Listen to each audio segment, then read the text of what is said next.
that song too good. They'll be like, wow, he's good. DMC strike. DMC. I'm trying to get this music working. We're live, DMC boys. strike. We're live. DMC. No, I'm not connected to the internet. What's going on with my intranet? I might need to reset my computer, but I kind of don't care. We're having trouble streaming to Facebook. This may be an issue on Facebook's end. Is it possible the stream? It's kind of fixed. Here, I'm just gonna. I don't know any of this stuff. I'm just gonna restart my computer while we're live here. I'm gonna restart. Wisebot action live online. So I installed Wisebot. Let's just get rid of this thing. Are you ready to go? No. Oh, okay. Let's just do this.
Do up.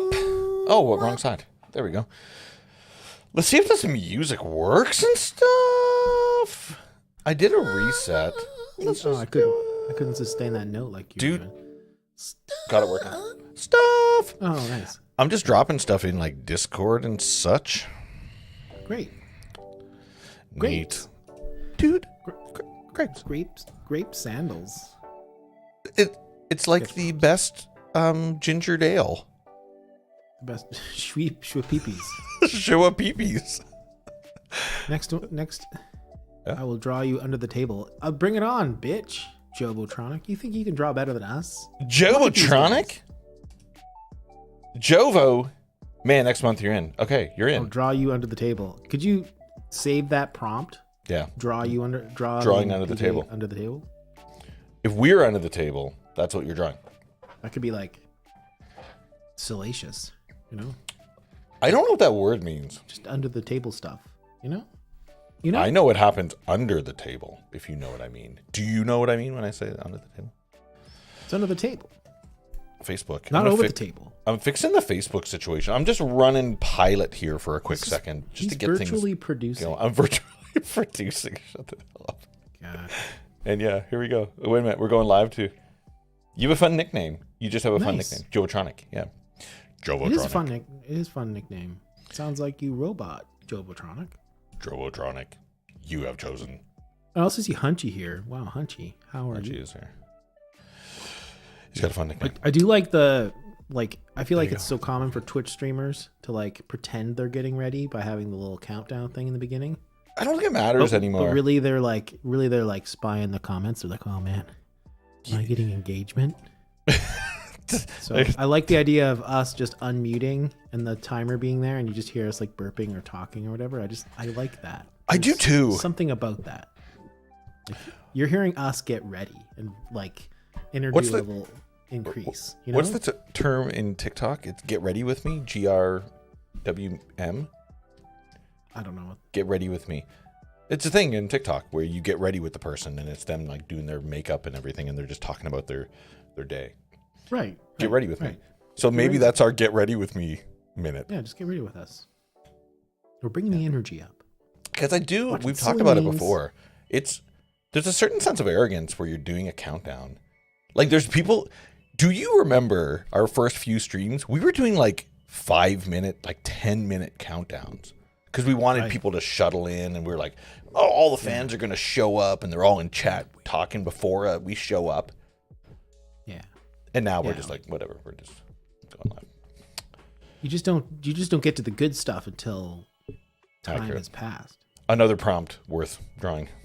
Get ready with me mostly involves me washing my bars. Bars. Me bars. Watching my bars. Oh, Are you Irish? I think you're Irish. Yeah. But yeah, the countdown thing is indeed a inherently Twitch thing, because like a countdown on like Instagram would be like suicide, because like, totally right. They're like gone. They're like, oh, there's nothing going on. I'm out of here. Speaking of that, do you want to go live on Instagram right now? You're out. So you almost need to build in like countdown starts for Twitch. Then you hit record on Instagram, Facebook, YouTube, whatever. Then you go. Okay, I hear that. Yep. Yeah. Not that I'm telling you to do that. That might be too much effort. I'm doing it right now. Hey, welcome to the stream, everybody. Public, watch this. I'm doing it, dude. I'm producing. I'm virtually producing. I mean, you've been virtually producing for quite a long time now. It's on my resume. I'm like virtually producing. It's on your oneer? It's on my oneer. Here we go. It's on my oneer. Dude, okay, there you go. Wait a minute. Instagram's probably going. Let's see. Let's see if it shows up. Let's see if it shows. Dude, why can't it just show up? Show up pee-pee? Why can't it? Show up pee-pees. Show up pee-pees. There you go. Schweppes is not a Canadian thing. That's the other one, right? There's Canada Dry, but I think Show Up Pee-pee is still Canadian. I think it's still Canadian, yeah. Ginger ale is just a Canadian thing? Hey Siri, is Show Up Pee-pee Canadian? I don't think she got that. It didn't get that at all. It is. That it originated in the Republic of Geneva. Yeah, you're way off, bud. That's where that's where they have a convention. That's the convention, guys. That's where the best conventions happen, is in Geneva. I hear they're off the chain. They're off the hook. True. You know? It's where the X-Men had their meeting as well. Show Up Pee-pee is a London thing. No, I don't know if it's a London thing, Show Up Pee-pee. I think you're thinking of the baseball brand, OPG. OPG. I think it was based out of London. Same with Kellogg's. I don't know what OPG is. OPG? OPG. OPG. It's a baseball card company. They did. That's like when you go to the doctor to get your hoo-ha looked at. The OPGYN. That's exactly what it is. You have your hoo-ha looked at. Yeah, hoo-ha! Check my pH, doc. I'm not feeling good. Anyway. I haven't seen you in a decade. It has been a long time. Both you and I have been very busy. We haven't been streaming. That's got to change. I miss this so much. I texted you. I know. And honestly, I expected more out of you. I texted you and I was like, what did you caught me in the middle of a meeting. I couldn't actually.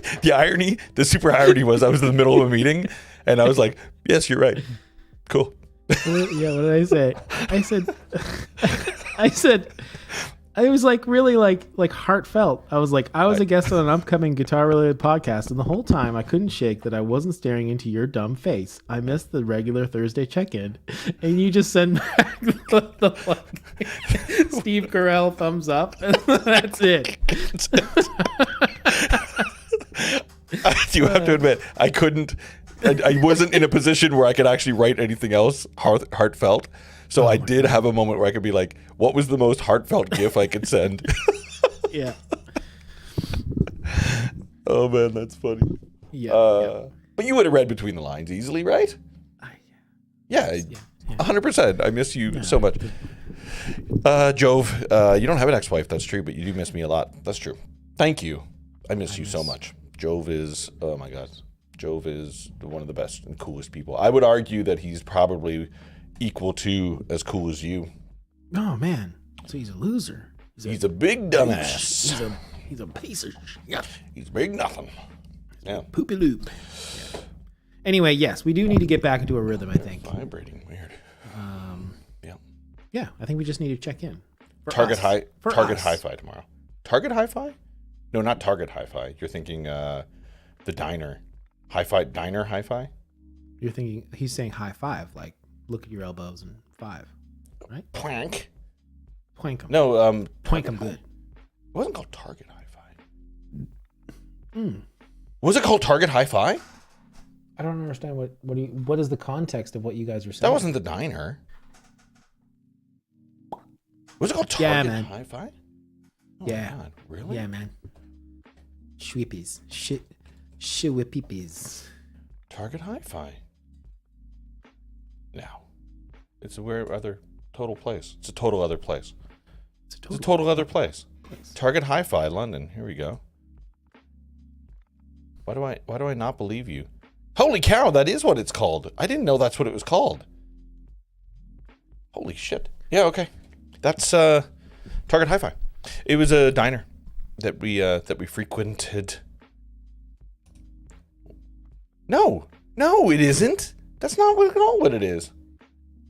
What are you talking about? Just having one-sided conversations. Yep, this is good. It wasn't a diner. It's a place to give audio equipment. It's a place where you go your own way. You can go your own. By the way, Shua Peepees is a very old company. Oh yeah, that's where we were going with this. Holy Christ. 1 years old. It's what? 241 years old.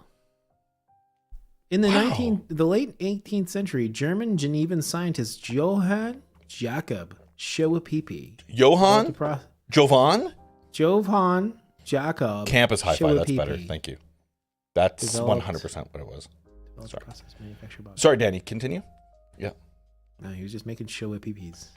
Shua Peepees? He was trying to make carbonated water, and he instead made Shua Peepees.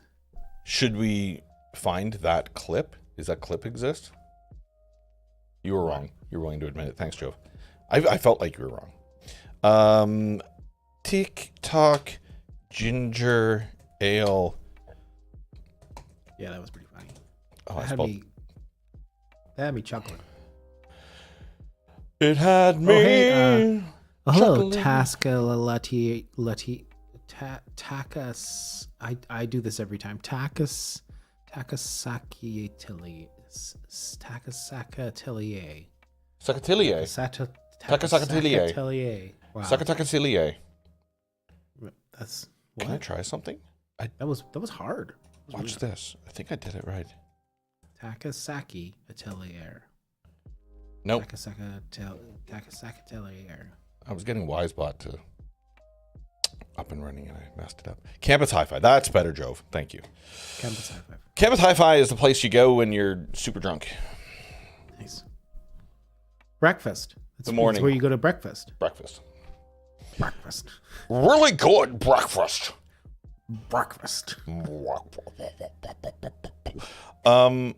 Wow. Anyway, we're on episode 5. I'm taking a sidestep here as usual. I'm on episode 5 of Fallout. The show. The Fallout show. Ah, wow. Great seg. Great seg. The Fallout show is awesome. Now, have you played the game? Nope. I was going to say never played Fallout. Everybody around me has played it, so now I'm just being ridiculed on a fairly regular basis. Why haven't you played it? Well, if you didn't like Red Dead. That's true. I did not like Red Dead. And I did not like Elden Ring as well. What a waste of $90 that was. Oh my God, what a waste. That was trash. Dude, I deleted that. Yeah, I moved on. How many hours did you put into 5? Okay, you might have needed to suffer a little while longer. Exactly. The fact that I needed to suffer at all meant no to that. I'm out. It's a weird game. It's a very different. Like, I don't want to say it's not a hand-eye coordination based game. It is. The fact that you even need to explain anything, I'm out. It's like dodging. It's dodge and rolling and dodging. I got told at work that it's not so much a game, but it is a Dying simulator. Dying simulator is perfect. He said it's more of a mechanic. Like, you have to learn. It's a new way of playing a game. Right. Yeah. Right. And I was like, okay. And there's 4 people at work that play it. And I dove in, and then I came back the next day. I'm like, I'm not sure. And they're like, give it some time. You're going to love it. I gave it some time. I didn't. And now I'm ridiculed. I made fun of there all the time. But I am 60 hours into Final Fantasy, so that should count. I don't remember what got me into Elden Ring. Thank you, Jove. Agreed. I think it was just the FOMO of everybody enjoying it, and I really struggled in the beginning there. I was like, oh my god, this is stupid. I didn't get. Yeah, 40 hours plus of dying. Oh, Joe, that's way more than probably was worth. But come on, you don't want to die. But the good thing is that Elden Ring. I don't want to say it was a punishment, but learning how to play Elden Ring got me to really enjoy the Jedi Outcast game. Oh, because it's basically the same play style. Well, then I'm out. Then I'm out. Yeah. Then I'm never playing that game. Way to go. You're out. Yeah. Yeah. And I just played the newer one, and it was great. I'm out. You're out. You're out. I'm out. You've fallen out. Fallout. Wow. Okay, let's get back to that. I'm kind of inspired to play the game because the world that they built is awesome. They've made every single person that didn't play it feel like they have to play it. What a great Todd Howard did something right there. That's good. Manor Lord. What's Manor Lords? Oh my god, he's spamming Manor Lords. Yeah, like if you like you know how GTA has like it was like a horse simulator. You know how GTA has like people wandering around that all of a sudden give you a crazy mission? Yeah. You're on drugs or whatever. Yeah. That's Fallout. That's what Fallout is. It's just a whole bunch of side missions, weird and side encounters, stuff like that. Yes. The problem is that the newest game is like 10 years old. Yes. It was like 2013 or 2014. Yeah. I'm looking up Manor Lords. Calm down, dude. I got it covered. Calm down. Yeah. It looks like a horse simulator, but I don't know what it is. It's 9 years old. Right. And Fallout 4 was good, but New Vegas was like, when I played that, and I played a lot of it, was like masterpiece level game. Because it was like super weird. You could like base building, you know how in the show they explain special stats, like we got lots of strength or whatever. Yes. You could in the beginning of the game you could choose your special stats, like Elden Ring, and you know how it usually does. It's like you have your base 5 of everything, and you can add 2 to whatever. In Fallout, you can take away points to certain ones and put them back. And if you take your intelligence all the way down to 0, the game, your guy like talks like he's handicapped. Hey. Yeah. And literally like the gameplay changes. Wow. And people treat you differently in the game because you're mentally handicapped. Handicapped? Okay. He's handicapped? Yeah. So it's really funny. Like people do like low intelligence run and you're like booga. Like wow. Is it called low intelligence run? That's really funny. Yeah. No, that's great. Yeah. I am inspired to play it though. Yes. Yeah. Because of the movie. Great. They can make a Red Dead Redemption movie and I'll be like, okay, I guess I'll finish playing the game, I guess. That'll be what gets you? That's what it'll take, yeah. If they make a GTA movie, like this, we're doing GTA 5 movie, which by the way is way overdue. That easily is what, 15 years old? 25 years old? What, GTA 5? Yeah, when did GTA 5 come out? I don't know. That was a while ago, wasn't it? Dude, I think I played it in 2011. Hey Siri, when did GTA 5 come out? Well, that was Xbox 360. 13. It came out in 2013. Right, before Fallout 4. Yeah. Wow. Yeah. Yeah, if they make it up, they'll fuck it up. Probably. No. We're on a good run right now of TV show game stuffs going well. Right. We're doing it. Yeah, I mean we're doing it. I don't want to say they nailed Fallout. I don't want to say they nailed the game. I'm being told that they nailed it. They nailed it. I don't know. Like if there's things to nail, this is it. They nailed it. Like Uncharted did suck. How do I word this? Like Fallout is a lot more lonely of a game. Like I don't think they really encapsulate like the waste, like the loneliness of the game. Like you're very much kind of on your own. Sure. And you just want there's a lot less people, I guess. But I don't know. I don't want to criticize because I don't have what I would do better or whatever you call it.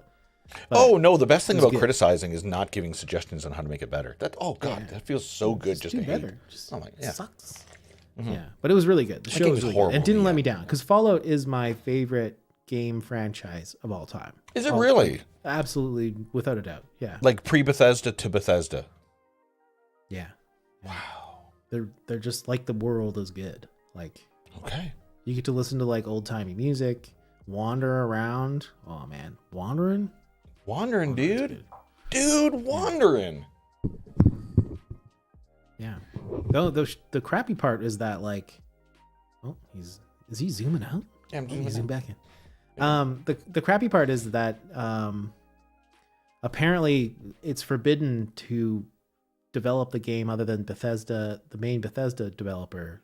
Oh, so we have to wait until Starfield was out, then we have to wait till Elder Scrolls is out for them to start on Fallout 6 or Fallout 5. Well, they got the sweet like, Fallout money now, though.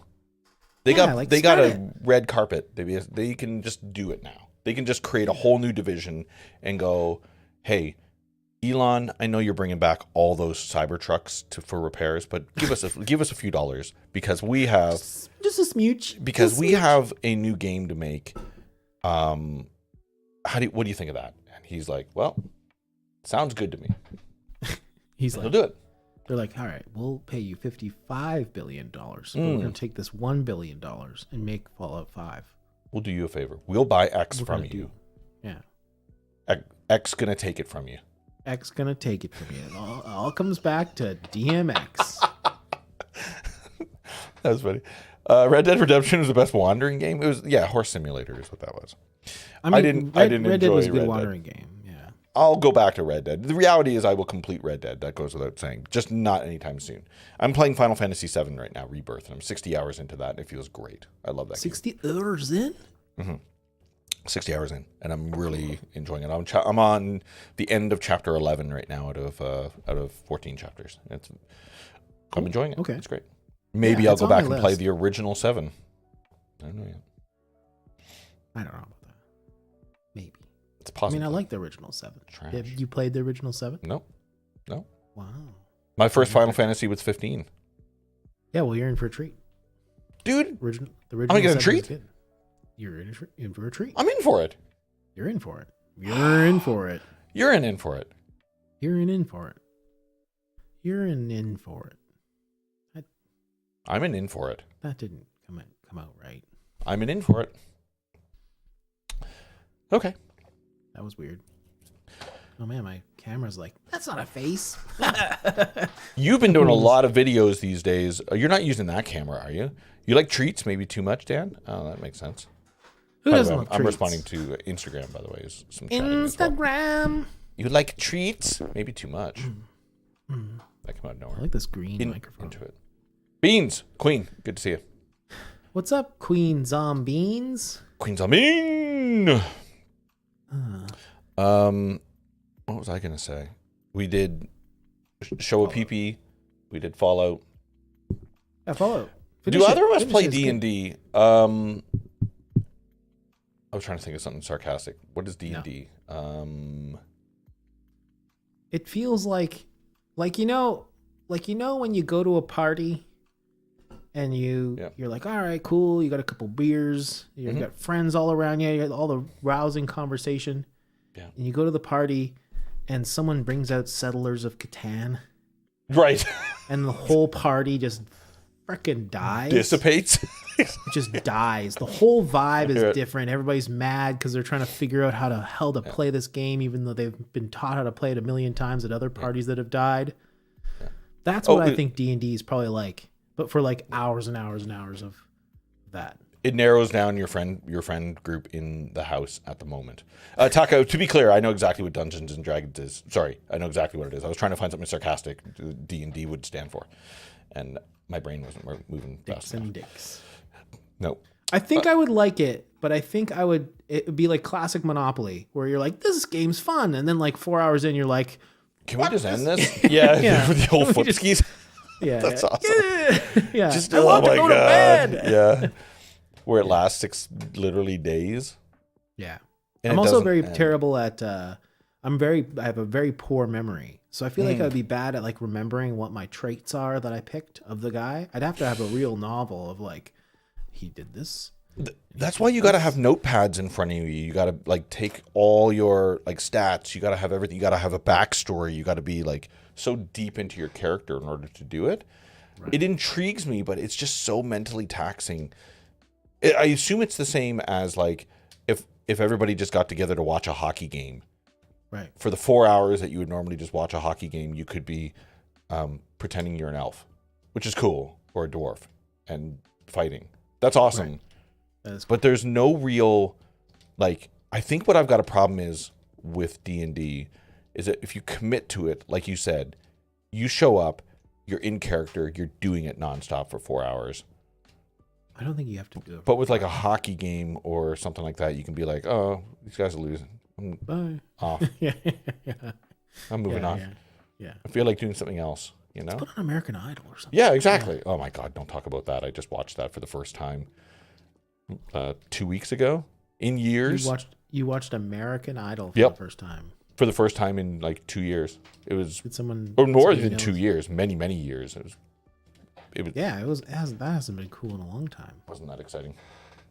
I feel like when it first started, the person who won would be like a superstar for a year or whatever. Right. And now it's like, well, we'll help you record an album and put it on Spotify.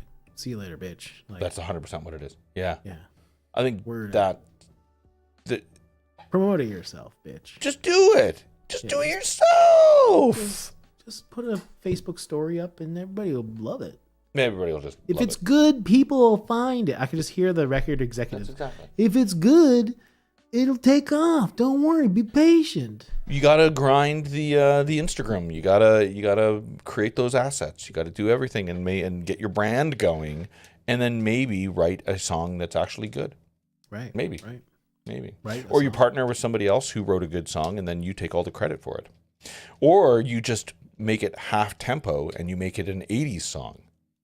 Just redo an 80s song in half the tempo. Just lots of snare. Lots of cracky snare. I can feel it coming in the air tonight.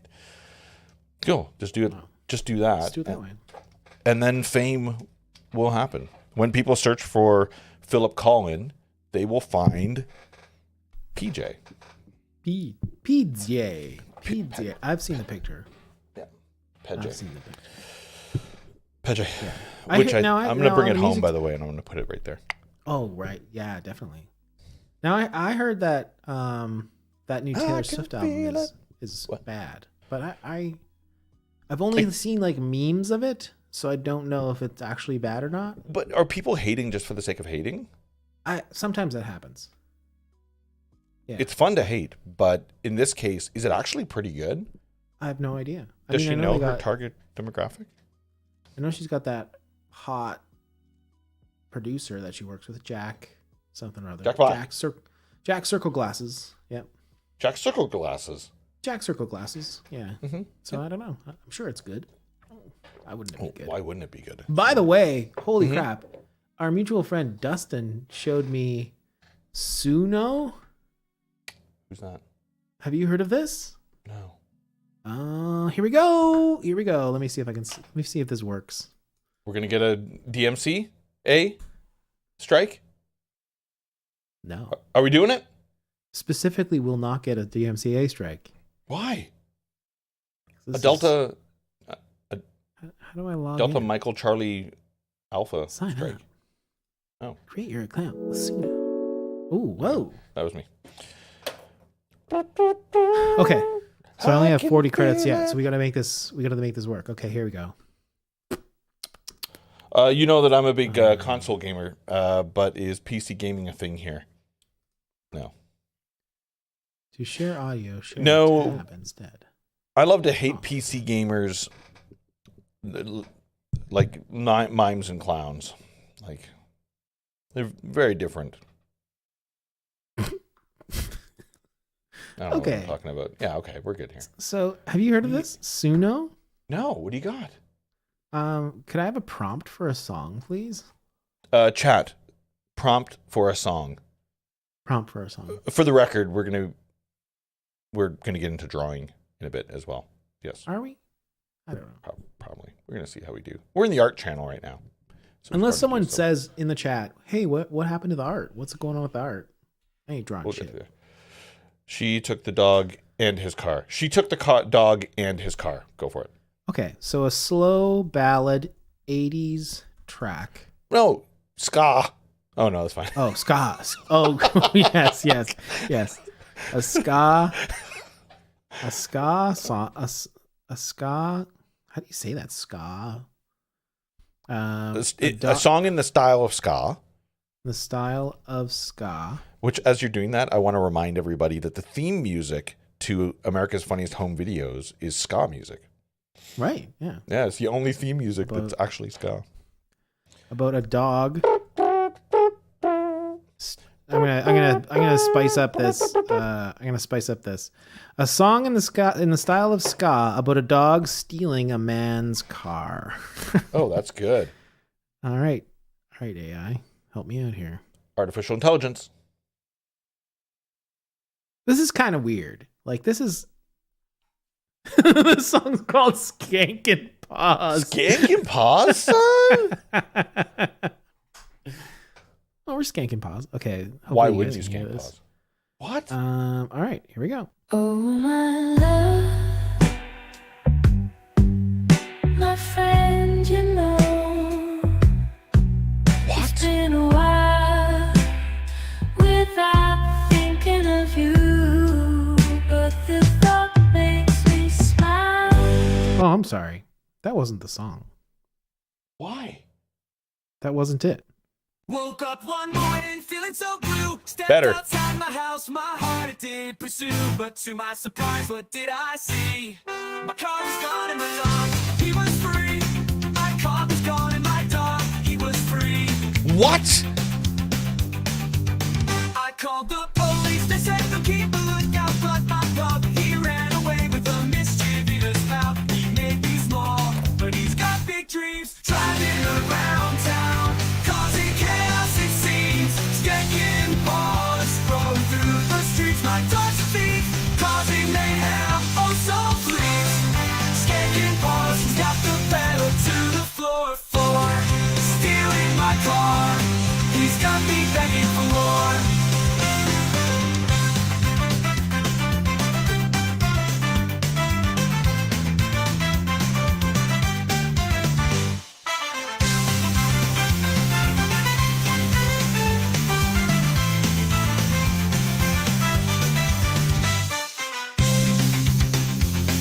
Yeah. So Holy cow.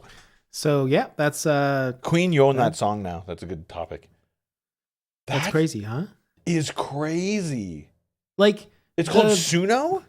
Suno, yeah. So it's just like ChatGPT but for music. So you can type in prompts. It's pretty nuts. Like, obviously the vocals sound not real. Sure, Right? that's fine. But you And, can like, get the a cadence- premise down. Like yeah. the cadence in which they say the words is like not natural all the time. But Okay, yeah. pretty crazy. Pretty darn crazy. I'm on it right now. Do you have to pay for credits or do you get... I think you have to pay for credits. You get 50 credits a day, I think. Really? Yeah. And I think it's 10 credits for a song. Bluegrass Skankin' Paws. song. Hold on. We We need another prompt, guys. What's another prompt for a song? I'm doing a blues. Hey, you want to type it in real quick? Sure. Do something like a slow bluesy song, obviously. About, it's got to be like our theme music. How do we do this in the style of a theme music? Let's do that. The bluesy theme song. That way it stays it short, right? Theme song.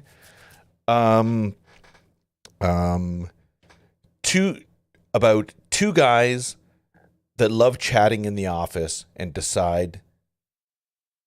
Yes, good. Two I'm just best trying friends. That love to.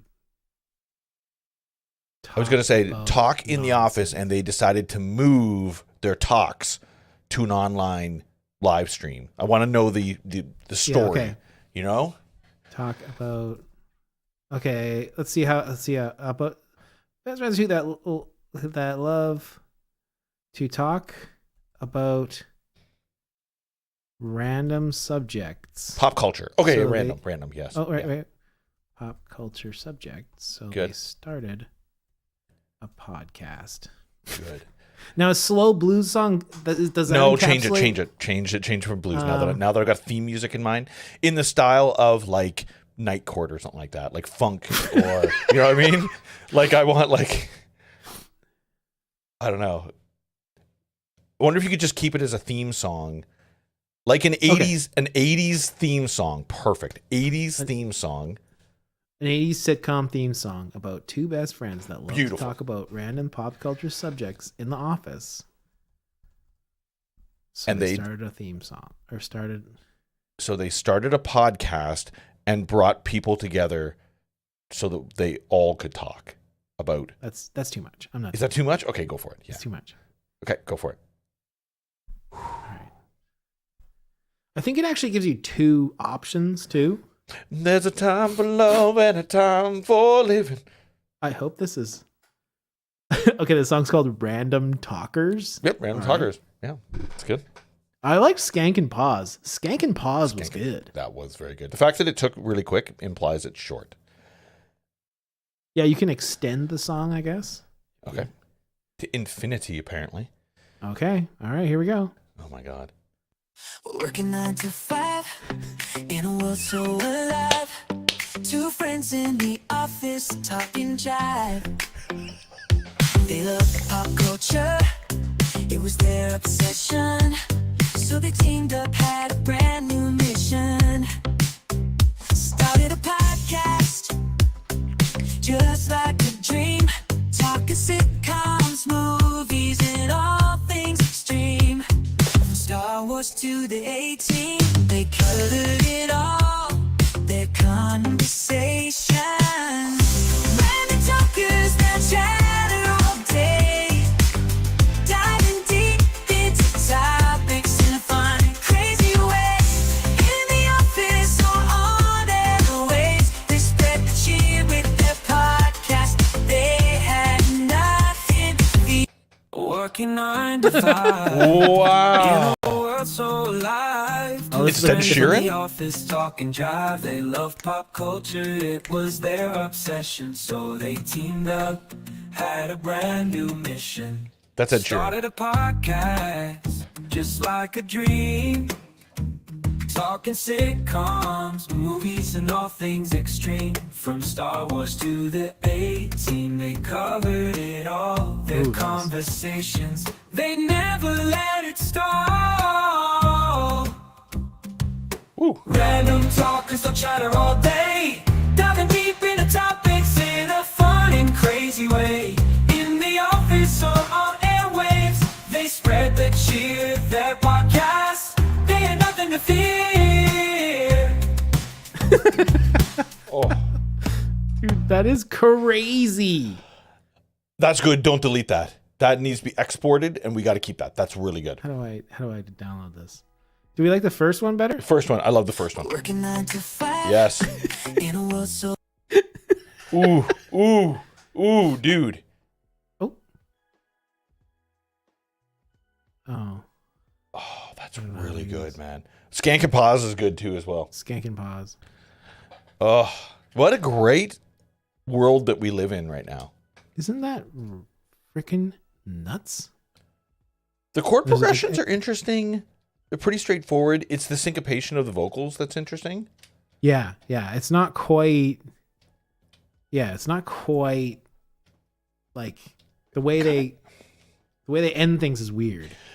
Is it only lyrics that you can put up there, or can you put other variables? I think you can. You can do custom mode here, and it says enter additional lyrics to extend the song. So you can be pretty specific, I think. The instrumental is awesome because we could essentially create our own music for Yeah. our stream, right? You could just say, hey, give us an 80s whatever, right? Yeah, yeah. It's pretty nuts. Wisebot caught on. I changed the category. Nice, Wisebot. Way to go. 16-year-old wants know. Yeah, I don't know about that. I think kids will learn to like young people will learn a skill to detect this stuff better than us. I think they're Right. I think like the world can't survive because I saw an interesting thing about AI where like if the AI is always downloading models from data on the internet, True. Yeah. as there becomes more AI built data, it's essentially like a snake eating its tail. Completely like the photos where you're getting Yeah. residual photos in there, right? Yeah. So it does need input to learn, right? Yes. Oh, shoot. Just saw here superhero as a cowboy. Your favorite superhero as a cowboy. We're Hannah was in chat in Instagram. If she's not there already. Hello from Calgary en route to your to the hotel from Fan Expo. Nice. From Fan Expo. Cool. We're keeping it cool tonight. Right now. Yeah, we're keeping it cool tonight. We had a few people booked and they sadly canceled because they have Fan Expos to do and they were busy tonight. So it's just Danny and I. So truthfully, we might do some drawing or we might not. If you want us to draw, we can. But Danny and I just haven't seen each other forever, so we decided just to do a hang. Tell us what you want to talk about or Yeah, draw tell us what about. Yeah, maybe we put that at the bottom. Tell us what to talk/draw about. Tell us what to talk/draw about. I did see Rick in there. Suck it, Spin Doctors. Oh man, Spin Doctors is the best. Like, can band it do ever, like? ever? Can it do like? So that's what I was wondering. Can you do it? Can you put so many variables like in the style of this band, and more importantly, can you put variables such as I want it in the key of D major, you know? Okay, all right, okay. In the key of D major. Yeah. I'm gonna surprise you with a prompt. Yeah. Okay. Create a song in the style of.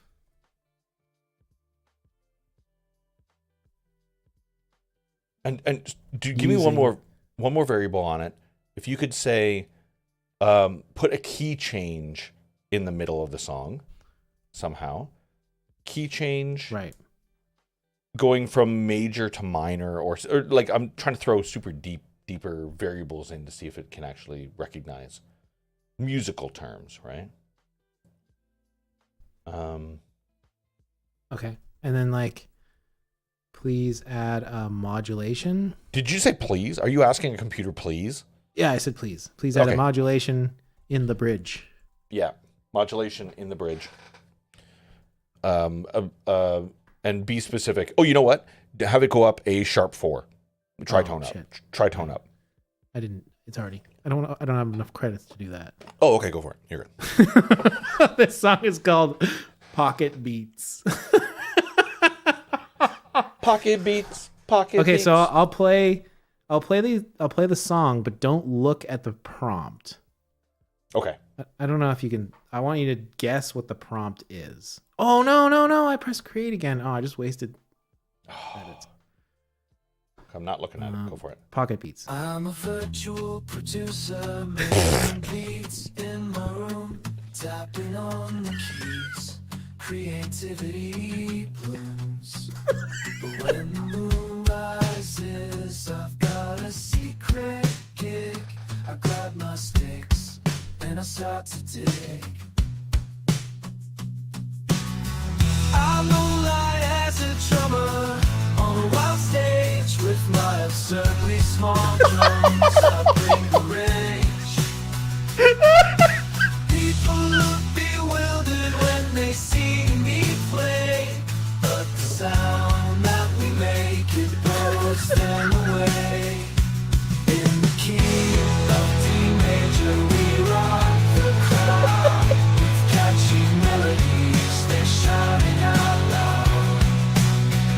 Spinning like doctors, we take you on a ride. Smiling faces dancing side by side.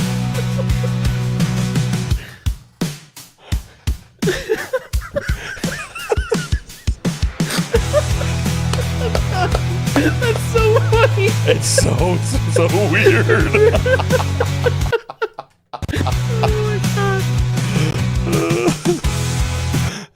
Beats in my head, the Spinning like doctors.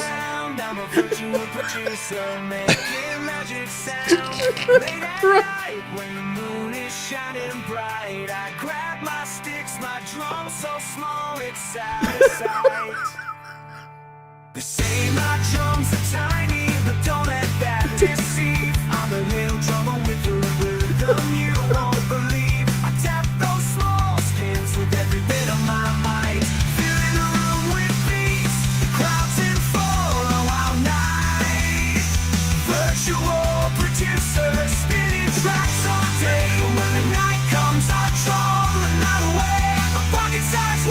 She sings with my surface small drums. I set the rhythm free. I'm a pocket-sized wonder. Oh my god, I'm crying. That's so funny.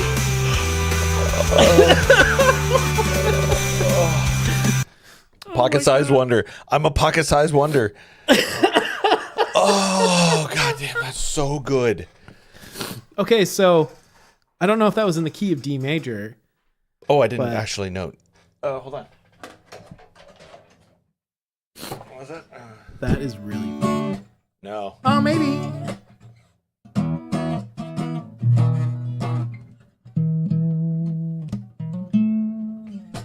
Let me hear.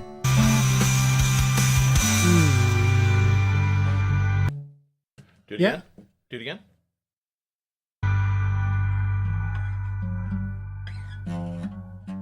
G. It's in Oh, G. That's funny. That's really, really funny, dude. Oh my god. A pocket-sized wonder. I'm a pocket-sized wonder.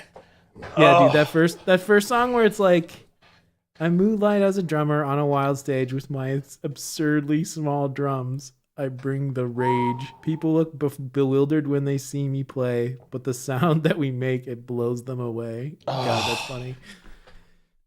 Oh my That's god. killer. Suno.com. S-U-N-O. Good prompt. Now, to be clear, it didn't necessarily do what you asked it to do. It just did the lyrics the way, right? It did, yeah. I bet it has a lot of pre-made bits that it puts But together. I wonder what Boolean you could do. If you could do like in quotations or if you did like in brackets mean anything. What's the coding of the song? I don't know. But Yeah. that's Yeah, it's really random. good. That's That's funny. bookmarked. I'll be using that. A chill reggaeton song about a bad breakup. That's good. So I did screw it up a couple times. It didn't do the key. And I Yes. said create a song in the style of Spin Doctors, which I don't necessarily think that was No. accurate. And then it absolutely ignored the please add a modulation in the bridge. Correct. It didn't even put that Unless- into lyrics. Unless did the lyrics? Oh no, that's what I was going to ask. Did the lyrics allude to didn't. it at all? Did not. No. But that's funny. That's Very it's good. comedy. That's Dude, comedy. instant comedy. They all live in Toronto. Spin Doctors. All the Spin Doctors live in Toronto? Oh, I don't know if they Toronto? live in Toronto. Wow. Who Does knew? Aaron live in Toronto? Who's Aaron? Who's Aaron? Aaron Combs, the drummer. Coombs or Combs. Combs? Combs. That's my We bad. we interviewed him on the drumming pod. How is the drumming pod going? Drumming. We haven't done one in a couple months. We haven't done one. We had a couple people sadly cancel, and a schedule. Just so you know, we were trying to set the time, and it just didn't line up perfectly. But he's still eager. Tim Alexander. Tim Alexander. I'm sorry, I don't. Oh, from Primus. From Primus. Oh, cool. That would be a. Yeah, we were Weird gonna. one. We were just trying to set up a time with him to interview him, but it just hasn't worked out. Wow. Cool. Cool. But that's fun. no, we haven't had one in a bit. But some on the schedule. We're making schedules happen, but On the skid. It's on the skid. but I don't Tim think I Alexander like when would be people say great. skid. it's on the skid. It's on the skid. You know when skid? I have it in Trello's. Shed. Schedule. Schedule. Schedule. I will say this. Schedule. Quick side to that. I've been helping somebody with I've been virtually producing Virtually produced. another stream, the Do Better pod. You know what? Can everybody follow these guys? Do better. What service are they on? Are they on all the services? They're on Twitch. Yeah. Right. If you could follow Do Better, that would be great. Do Better pod. They're awesome. They're just up and running. We need to get them to 50 followers. The classic to get them to affiliate. But if you can hit follow on them, they talk about lots of different things, and they're awesome. Mostly like a little bit like a lot of mental health, but also just everyday human things these two girls deal with. It's cool. Yeah, they look weird though. I don't know. They look weird. They could be Yeah, they look watching weird. right now. They look uncomfortable. Well, we're just getting used to the gear. We're getting used to the entire premise.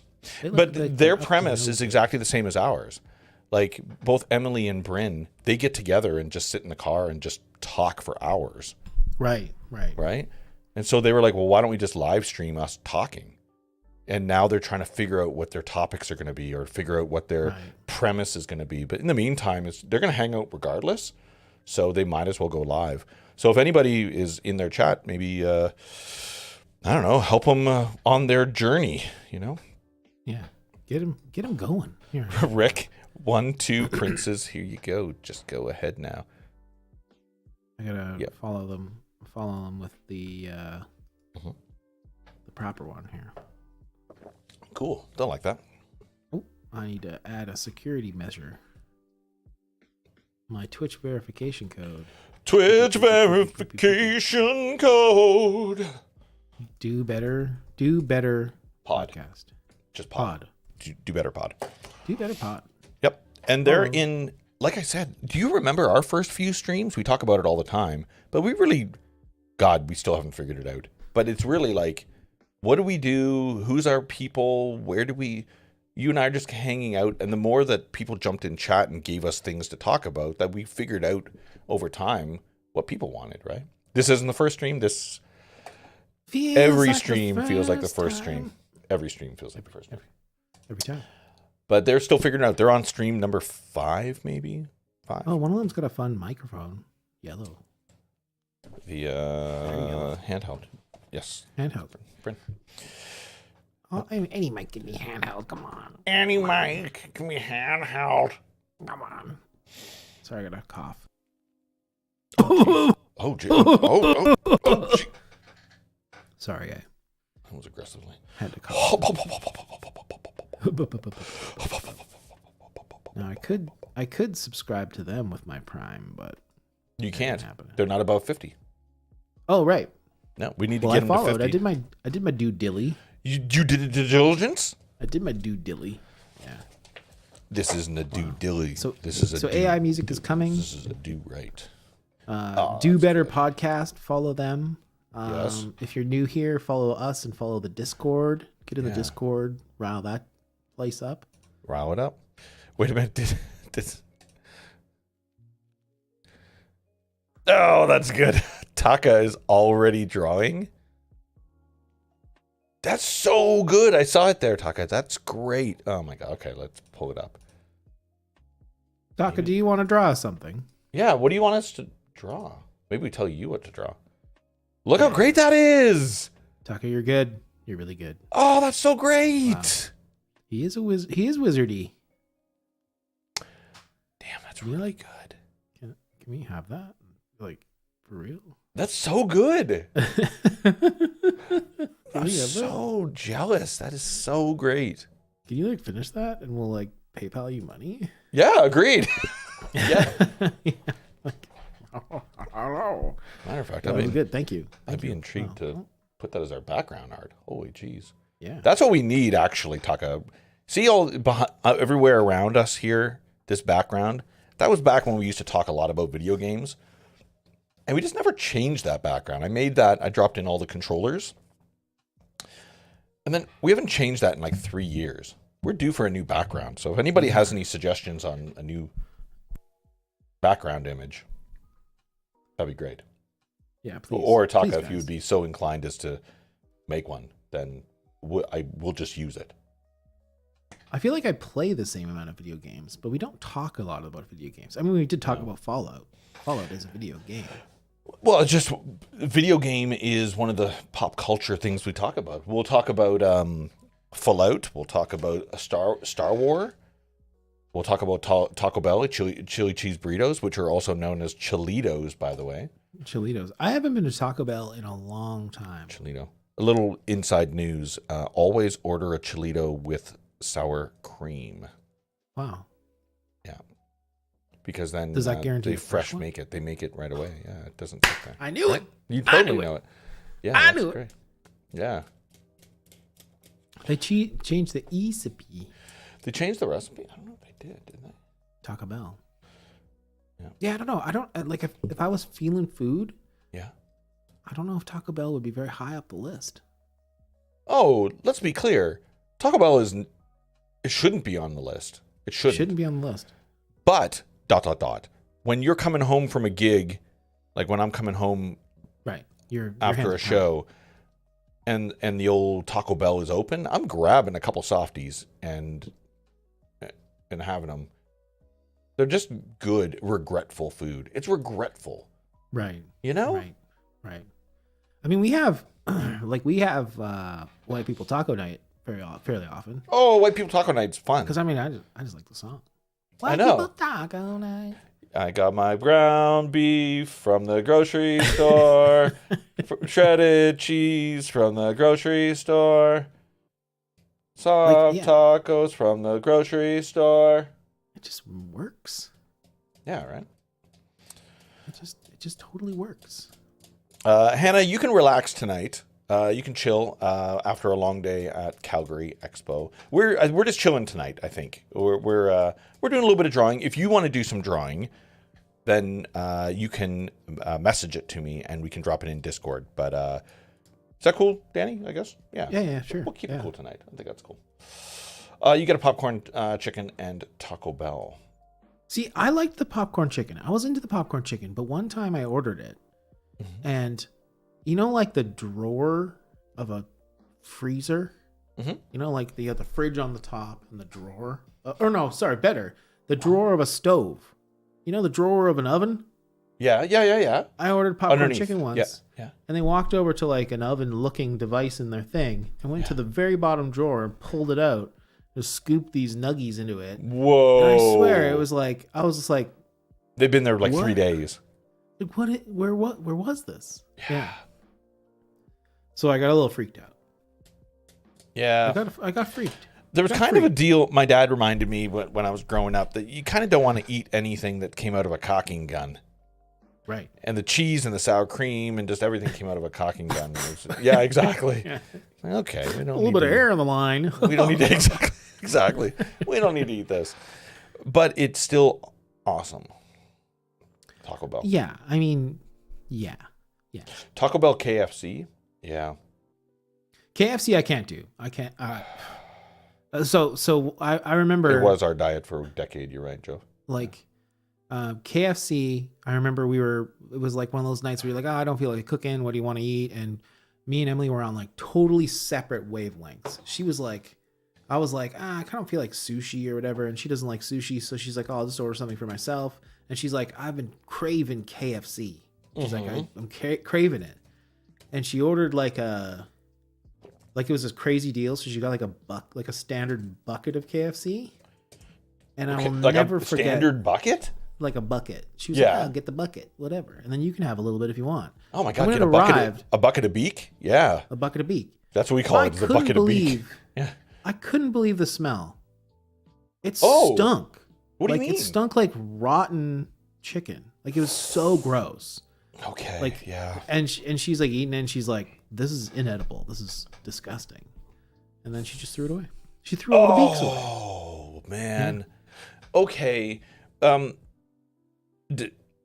Yes, brutal. We all have anchored memories to like one thing. Like mine's artichokes. The moment I think of artichokes, it makes me literally like, ugh, I had an incident with it. Artichokes are weird. But I remember Dustin, who's been on the stream as well, my buddy Dustin, he had an incident at KFC and ended up his entire body, his soul leaving his body one night.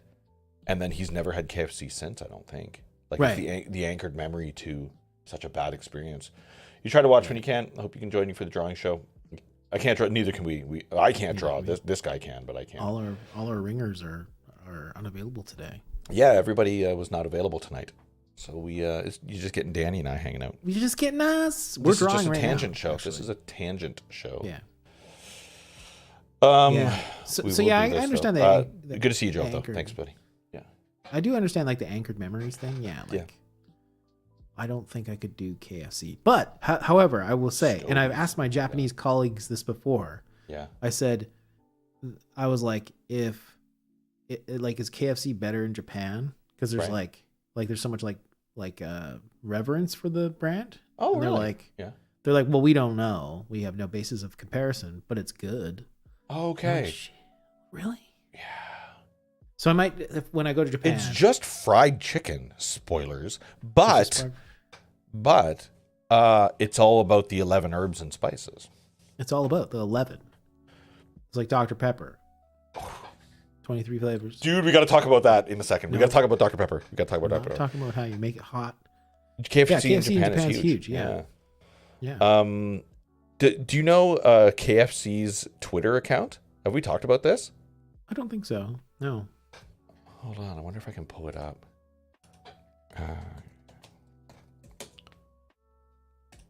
Please say I can do it without having to log in. Not now. Here we go. As someone who's lived in Japan for who lived in Japan for 19 years, it is not better. Okay. Wow. Okay. Thank you for telling us. Look at this. Small world. Phenomenal. Yes. Not better. So check it. KFC on Twitter. Okay. Look how many people they follow. Oh. They follow 11. Oh, no. What? Not let me? Right. You got to log in. Yeah. So they follow the Spice Girls and then a whole bunch of people named Herb.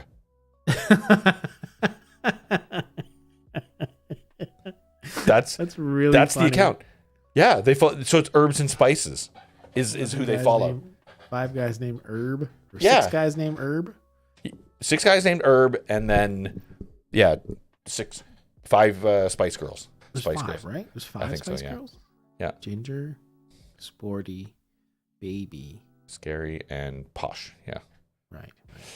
But yeah, I thought that was brilliant marketing right there. But they good. didn't actually even tell anybody. They just had people stumble upon it. Right. Yeah, that's the best stuff. When you can do that kind of stuff and people like stumble upon it and they're like, oh, It's really good. yeah, that's good. Wow, that's so great. KFC is not good in Japan. It's what we were just railroading. It's over, not so, good. Yeah. Okay. Well, Yeah. Let's answer that. Sad. They were smart.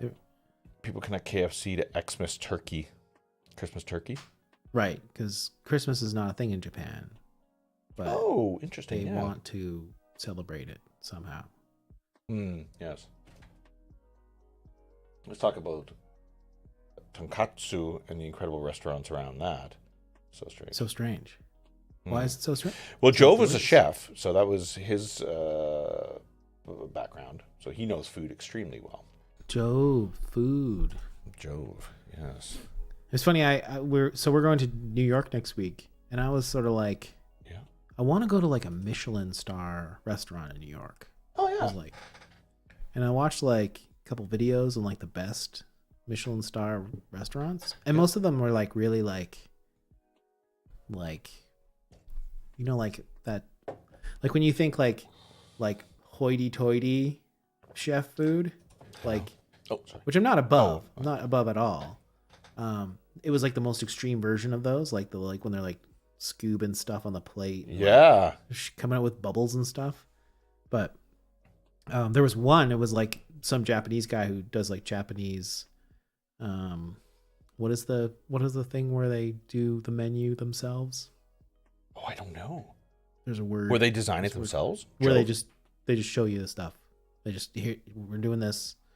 But they don't even tell you. Don't give you the option of chicken nuggets. They just go, "This is what it is." Yeah, there's a really high end restaurant there that does that. I love that and I was idea like, a lot. okay, well that could work. Omakase, yeah. Okay. And it was like, okay, all right, let's do that. Let's try to book it, and it's like $800 a plate. Okay. So it's like, well, no. Well, why not? Sorry. You don't got that sweet spending money? I don't know how that's sweet. Would you rather cash? just get a foldy pizza in a back alley? What's going on? No pizza will on my trip. No pizza slice will be left behind. That's the goal. Good. Okay. Good. No slices left behind. One bite. You guys know the rules. One bite. One bite. Yeah. You know the rules. Yeah. Sober. Taka, does somebody want to give them a prompt? What type of prompt? Give Taka a prompt. Yeah, should we do What the prompt is like? Draw an AI. An AI intelligence creating a pop song from the 80s. enchanted forest at twilight is what ChatGPT gave me. An enchanted forest at twilight. Ooh. It's pretty good. Oh, that sounds weird. Ooh. Oh, I haven't done that in years. That's really fun. An enchanted forest at twilight is what. Twilight. Is what. Have you watched the Twilight movies? We downloaded them all, and we got through. Who one. hasn't? Okay, bye, Joe. Love you. Bye. I've only seen the one now. What? And I don't know if I can go through them all. That was hard. Quick side, only because in Instagram, best place to eat in Calgary. Do you know? Do you know The best place to eat in Calgary? Yeah. Oh, every time I've ever been to Calgary, all those people talk about is the Chinook there. So Chinook. if you could somehow eat the Chinook, Is that a that's fish? That's a what I fish. would eat. No, it's like a gust of wind. What? Like literally the whole city is like weird about the fact that Calgary lives in a Chinook, Yeah. so that the weather's not as bad as like Edmonton. Okay. Like if you go to Calgary, malls are named Chinooks, and they use the word Chinook a lot because I they're thought it was like, a type yeah, of fish. they're like, yeah, Calgary's not as bad as it could be because we got a Chinook. Right. Chinooks. Okay. So if you could eat a Chinook, eat a Chinook. That's my suggestion for eating. Eat a Chinook, Hannah. Eat a Chinook. Or eat a saddle dome. You don't need a saddle dome. It's a bad idea. That's eat very a saddle filling. dome. It's very, very filling. The fun part about the one thing I do like about Calgary, and it's been a very long time since I've been to Calgary, so this could have changed, but their C train are hand-me-down sky trains. So if you want to ride like the old style sky trains, Yeah. they're in Calgary or were Like the It's been original years. Expo line, like stuff. Yeah. Wow. It's just like old school, like New York subway sky trains. You're like, oh, this is fun. They would, that they were on a truck transported there. A truck A truck through the that- Chinook. Really interesting. Oh man, nice. This is good. The Bad Bad Batch. Yeah, it's the Bad Batch. Hannah's drawing that tonight, right now. That's really good. Wow, good like proportions. That's really I good. like the. I want to see Curdy. style. Curdy. I haven't Are you- finished that series yet. We're caught up entirely as of tonight. Yeah. Wow, I haven't had the second season didn't grab me. It was tough. It was a tough slog. It's a It slog. was a slog. It was a slog. Okay. Like a slug, but a slog. But a slog. Did you see that thing about how that like kid who got dared to eat a slug died? What? Yeah, this is random thought. Okay. But I guess basically like I can't remember if it was a dare or not. Kid who ate slug. Ugh. Sam Ballard.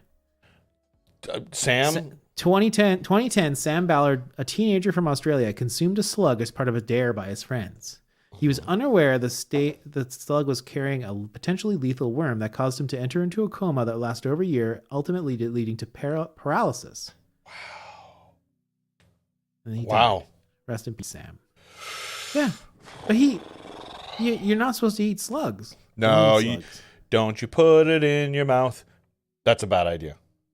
But I guess basically the idea is that the slugs eat poop, and apparently like rat poop is really bad to eat. Okay, yeah. Generally. Which brings like you know when like you buy like a can of pop at a supermarket or whatever, Yeah. you should probably like wash the top. 'Cause True. rats I and have fun. heard a couple things on that. That yes, you should always clean the top of all your Coca-Cola cans or your Dr. Peppers, like me, 100%. But it's one of the reasons why Chewy peepees. what is the Italian drink? It's got the tin foil on the top. Espresso. No, Tinfoil on top. the carbonated. Tinfoil on top? Yeah, they actually ship it with tinfoil on the top. San Pellegrino. San Pellegrino. They have the poop guard. The poop guard. San Pellegrino. Yes, Taka, there you go. San Pellegrino has the old tinfoil on the top to protect that. Right, yeah. So you should just do that. And you should also wash your produce. Because if like a slug, basically like if a slug gets his goo on the lettuce, if that slug happened to have ate rat poop, then you can get this rare ass disease that paralyzes you and ultimately kills you. It's the craziest. It's very specific, but yes, I hear you on that. Slugs. Have you ever stepped on a slug before? Nope. The worst. Oh. That's sluggy. No, that's not happening. That's not happening. You're specifically no. What I mean is, I'm not even gonna look if I do it. Would you dare? If someone dared you to step on a slug, would you do it? No. First of all, I don't give in to dares. I never do. You're dares. not a dare guy. I'm not a dareman. On. You seem like a dare guy. I'm not a dareman.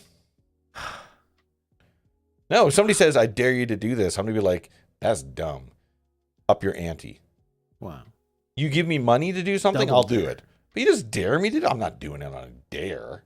You give me $1, you give me $5, you give me an exchange for product, you give me something, a quid quo pro here, then I'm doing it. But you just can't dare me to do something and there's no, you could bet me to do something. I'm in. So you need money. You need. I bet you $100 you won't run into traffic. I'll be like, I see that bet. I'm in. And then I do it. Before. And then I turn around and I take the $100. But if somebody goes, I dare you to just set your pants on fire and then run through a McDonald's, I'm like, well, calm down, dude. What am I getting out of this? Nothing. Yeah. What kind of clout am I chasing here? Nothing. Put my plants down in a McDonald's. That's right. So no, I'm not a dareman, but I am definitely a betman and I bet you can't do this. I'm like, oh yeah, put your money where your wallet is. Right. Actually, speaking of freaking dares, I think that's what it is. Speaking of dares, that totally reminded me now. Yeah. So I was cleaning up my garage where I put all my stuff. So that's where you put your stuff. You don't do car in there? Nah, it's too much stuff in that stupid garage. I was going through my stuff and I found those. Remember we bought those chips, the peppery chips. Dude, I got to tell you something. Quick side, we have a snack drawer.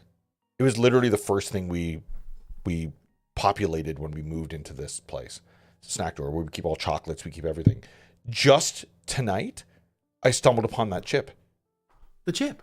Just tonight, after like, I don't know, a year, it's been sitting in there. I was like, oh, there's that chip. Weird. And I just left it there. Oh, but I haven't even thought about it until you brought it up right now. That's amazing. Okay, continue. I'm sorry. So I was going to suggest we eat the chip tonight. Are you dumb? Because it expires on like May something. But then I looked and it expires May something of last year. Oh, I haven't checked. It's a 2022 hot chip. So I got to check mine. I think we should still eat them though.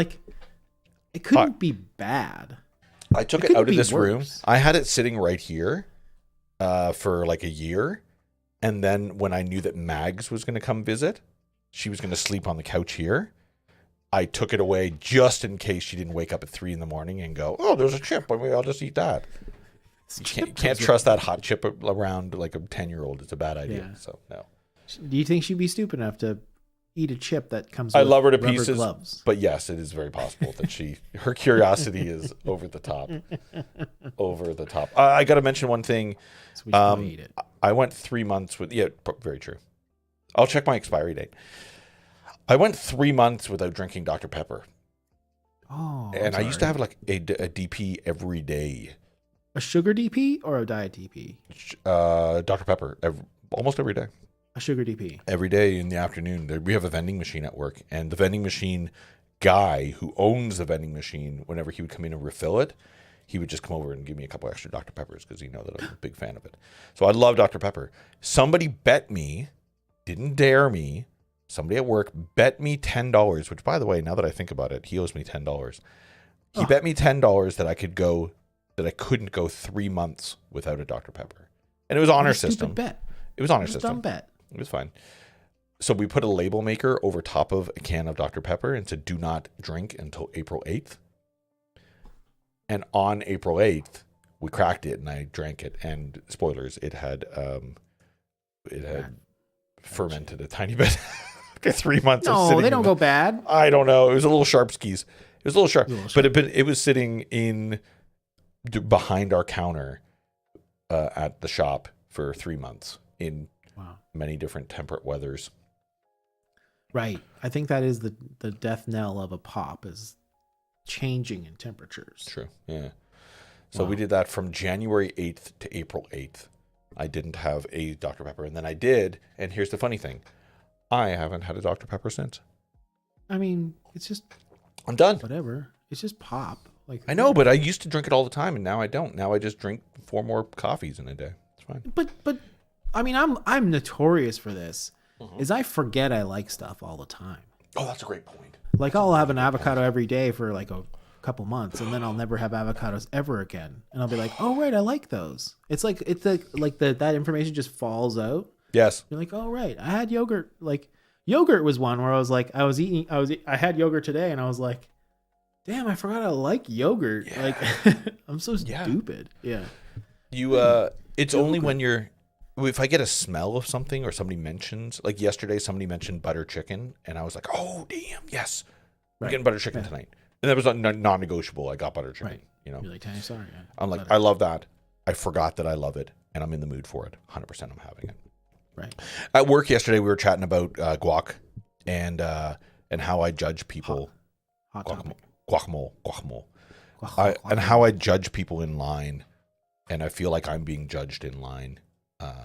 Whenever if you're in line and they're like, hey, do you want guac for $3? If I get asked, 100% of the time I say yes. Right. If Makes I'm sense. not asked, I never get it. It's But like a if classic I'm- upsell. Yes. I want to be upsold. Yeah. Because I feel like the people behind me are looking at me going, oh, geez, he's not. Big dog. He doesn't have any. If I say no, they're like, oh, I feel bad. He can't Right. afford guac. He can't afford guac. Sad. So I'm like big ego going, I will get guac. 100% I'll get guac. So we were talking about it yesterday, and our tech, his name is Dustin. So many Dustins. Dustin. But So our many. our tech at the shop, Dustin, wrote to me. He wrote, the guy in front of me at Casada said no thanks to guac. Cheap bastard. Jeez, frick. And Oh so my I gosh. wrote, judgment is deep, eh? And he goes, I said no thanks too. I feel shamed. Yeah. Muffin. Yeah. Oh, yeah. He felt shamed for saying Now no to guacamole. I'm trying something by Perhaps this is by the way. an issue with the English language. Every time I go to Steve's Poke, which is fairly often, I love Steve's Poke. It says avocado X amount of dollars, right? Okay, yeah. And if I see the words avocado X amount of dollars, Yeah.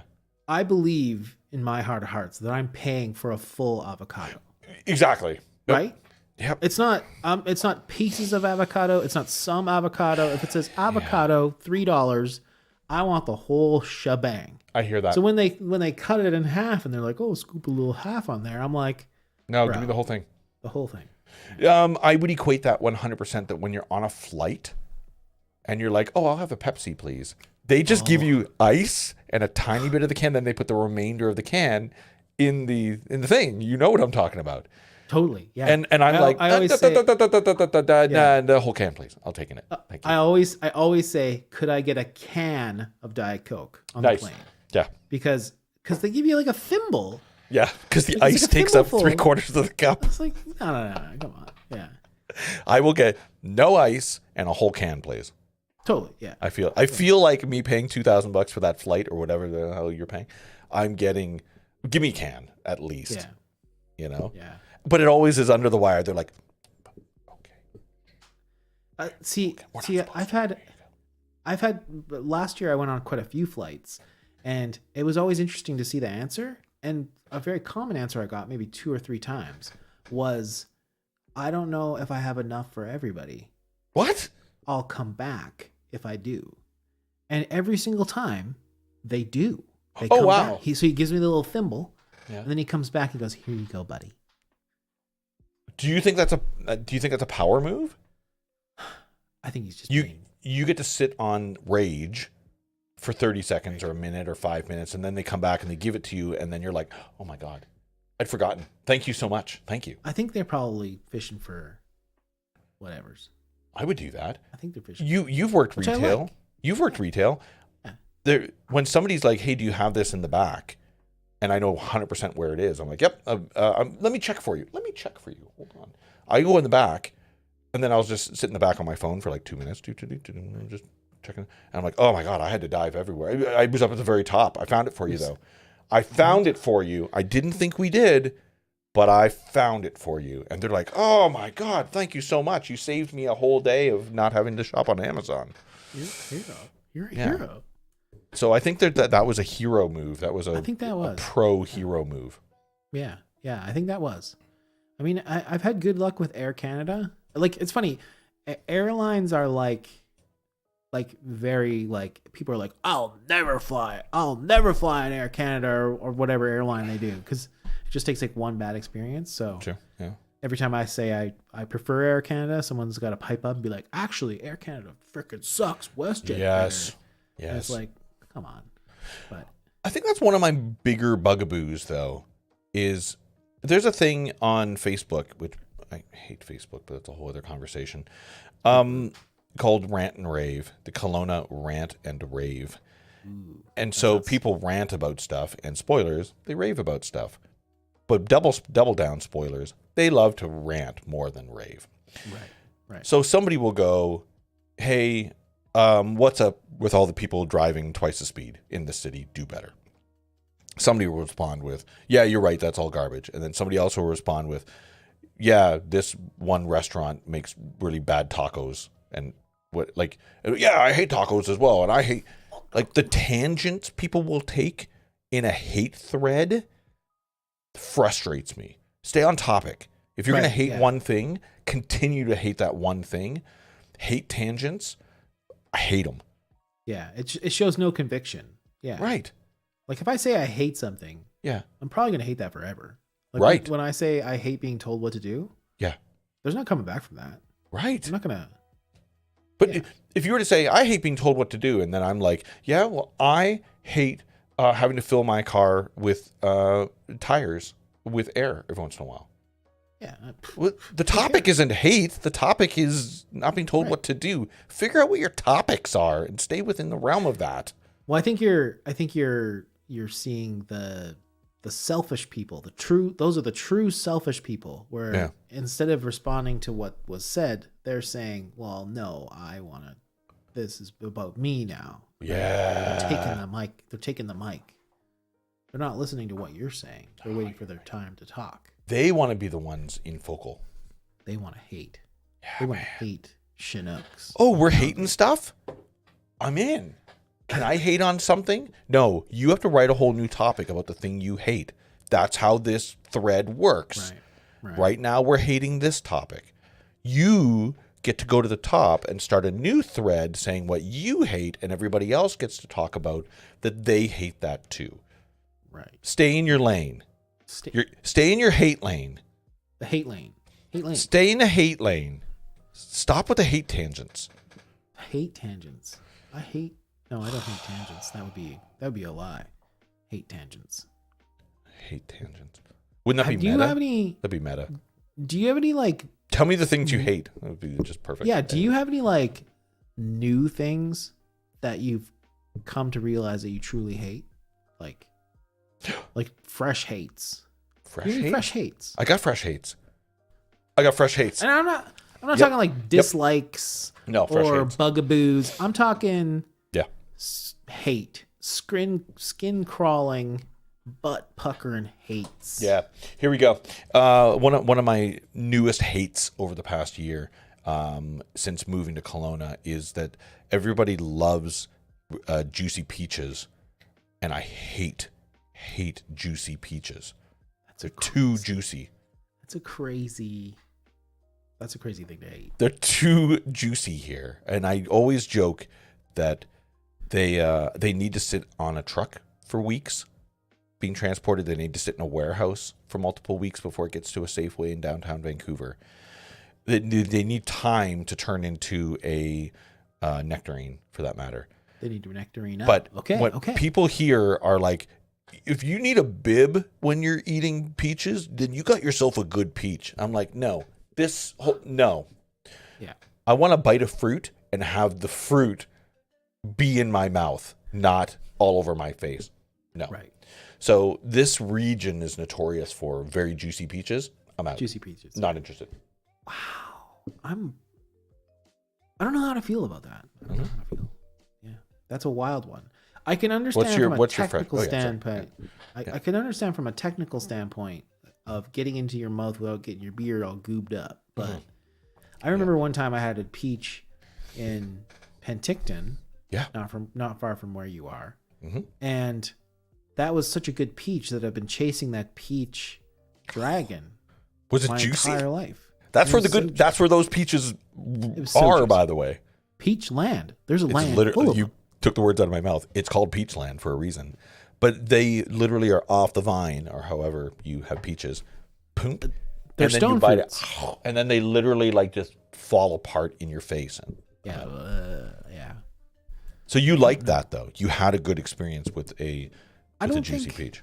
I don't think I like the mess. Like I don't like being sticky. I don't like being oily. Right. Like that's why I don't like bacon. Bacon is delicious, but cooking it and making everything oily. Oh. True. That's So I'm good. not a big fan of the juiciness of a peach, but perhaps worth it for the taste of the juicy peach. You can't slice the peaches though, because then it becomes like a tomato. And you know what? Now that I think about it, it's kind of like I don't like peaches that have the vibe of a tomato. Okay. Have you ever tried biting a tomato like an apple? You can't. That's what the peaches are like that I hate. Right. I mean, some people do bite tomatoes. I feel like there's a threshold of ripeness that you wait for. Yeah. And I mean, like, I'll always say this about like Italy and Greece. Mm-hmm. Their tomatoes are biteable. I have the only time I've ever eaten a tomato like that is there. They're somehow the mix of water and soil or whatever. Their tomatoes are off the charts. Off the charts. Well, they're probably at the top of the chart. That's the chart. It's all based on them. At the top of the chart. Yeah, you're right. You can't if it's off the chart. If it didn't make the chart, then it's terrible. It's bad. Yeah, it's terrible. It's top of the chart. You don't put it on the chart if it's off the chart. Yeah. Yeah. Those tomatoes are charts. the title of the chart. They're tight. They're the lowest legend. common denominator of. No, that's not the right word. They're the top of example the at the charts. bottom of what all the other ones should be. What's They're the the one title? Is that a that's bolded. legend? The legend? The you are here. Oh, I don't know. You are here. Yeah. Anyways, Wow. yeah, 100%, dude, 100%. Okay, New hate. so You got a new hate. that's my new hate. There we go. Juicy peaches. Wow. You got a recent hate? What do you got? I don't think I do. Huh? But I'll tell you what's brewing inside me. What's your brewski? Okay, what's brewing inside me? I can feel it. Yeah. Is the weather. Okay. I honestly am starting to be. I'm like looking at my clocks in my house, and I'm like, at what age can I be a snowbird to avoid the winter? I'm starting to be that guy who hates the weather. Okay, follow-up questions. Are you... Everybody in this city goes to Mexico. Everybody. Right. It's comical What you at this do. point. All of them. They all do. They all do. It's comical enough that when somebody's like, well, I'm going to be away for a couple of months. I'm like, let me guess, Mexico. And they're like, oh, yeah. Have you been to part of it? And I'm like, I don't care. They're great.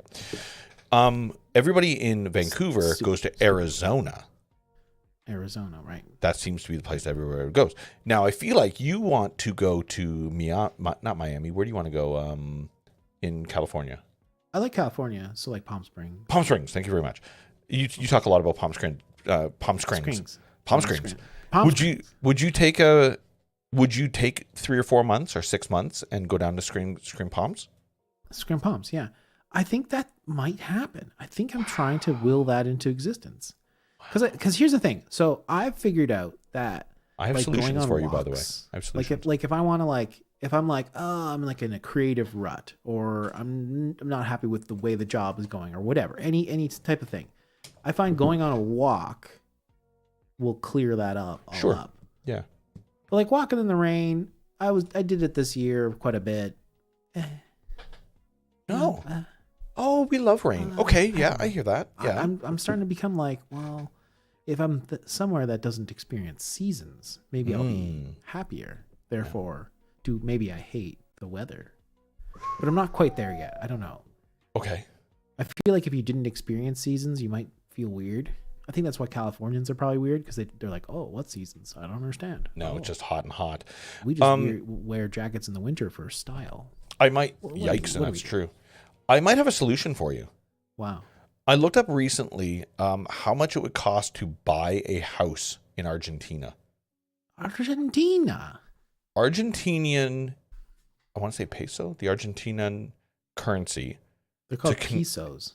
I don't know if it's a peso. I need to check here. But it the property values in Argentina, South America specifically, but let's say Argentina, are so affordable. It's ridiculous. Wow. You can buy a fully 5-acre, 6-acre vineyard. You could buy a whole vineyard, $45,000 Canadian. Wow. That's crazy. I don't understand. You could buy What's the catch? a mansion, and I mean like a castle mansion for $100,000 Canadian. There must be a catch. There isn't. That's just the currency exchange that it is. Right. Our money is worth so much money down there that the equivalent, if you wanted to buy a home in Argentina, is ridiculous. So check this. Canadian convert to Argentina. Oops, that's not good. It is Argentine peso is what it is. So 1 Canadian dollar is equivalent to 639 pesos. Wow. So let's see. Housing in Argentina. I'm doing this for you because I want you. Oh, Zillow. That's where I was. I was on Zillow. Buenos Aires. So Buenos Aires. Oh, you're happy. No, that's not what I want. Buenos Aires. I want wink. Close. Argentina. No, not Pasadena. Come on, no. Argentina. Argentina housing prices. There we go. Argentino. There we go. Argent Quentin Tarantino. There we go. Here, I'll pull it up right now. Just for you. Just for you, baby. Why are you licking the microphone, you weird cat? Me? No. Here we go, dude. Check it. Oh, wow. 44,000. It's just like is that at the tip? That's in. Where's Argentina? Argentina. Which right one's here. Argentina? It's at the tip, right? It's down. It's down there. It's the tippy tip. It's a tippy tip. 17,000 for this. Yikes! But 44,000 for that. 38,000 for this huge. It's 121 square meter apartment with 3 bedrooms and 2 bathrooms. 38,000. Wow. There's got to be some sort of crazy. 3 bedroom, 3 bathroom available for sale. You can buy this house with base price $44,000 for this house right here. Is it like Canadians can't own property down there? So what are you actually buying? Like, what is that place? 4 bedroom. House. Yeah, exactly. House for sale. House. 4 bedroom, 2 bathrooms available for sale. You can buy this house, $260,000. Oh, it was listed 2 weeks ago. 3 bedroom, but like 178,000, 130. Look at this. Look at this. 71,000, 37,000. Nonetheless, my point to you, my fine feathered friend, is that you can buy a 4-bedroom house right here, which looks very nice, for $42,000. Look at this full pool, full house. This property with 4 bedrooms, 3 bathrooms, $467,000, still cheaper than anything here at all. Half the price of whatever is here. So full circle, I get why you would be intrigued, or why a lot of people would be intrigued to become a snowbird and move to Argentina for 6 months. If you just bought a house for $17,000 here, or $29,000. Yeah. $18,000.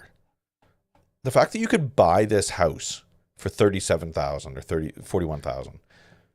There's people that retire and just are like, okay, well, I'm going to own a home here, and instead of buying an RV for $200,000, just buy a home in Argentina. That's nuts. That's Do it. Completely nuts. I'm just telling you. If you're going to do anything, I want you to consider Argentina. I feel like I'm walking into some sort of danger zone. Remember when we talked about drones and we ended up getting drones? Here it is. Well, this is we're how it talking works, about guys. a home value in Argentina, and the next thing you know it, Danny lives in Argentina. Now, I also see, so Argentina offers what they call a digital nomad visa, which means you could work. Yeah. Well, your company has a office in South America. Brazil. Yeah. But Brazil doesn't offer a digital nomad visa. Tell me this though: is that all a little on the record, off the record? Is that all part of Americas? What? Brazil? Yep, Brazil. That's part Sao of Paulo. RAM? Yeah. Oh yeah. Okay, yeah, dude. Then you got it covered. Do it. It's covered.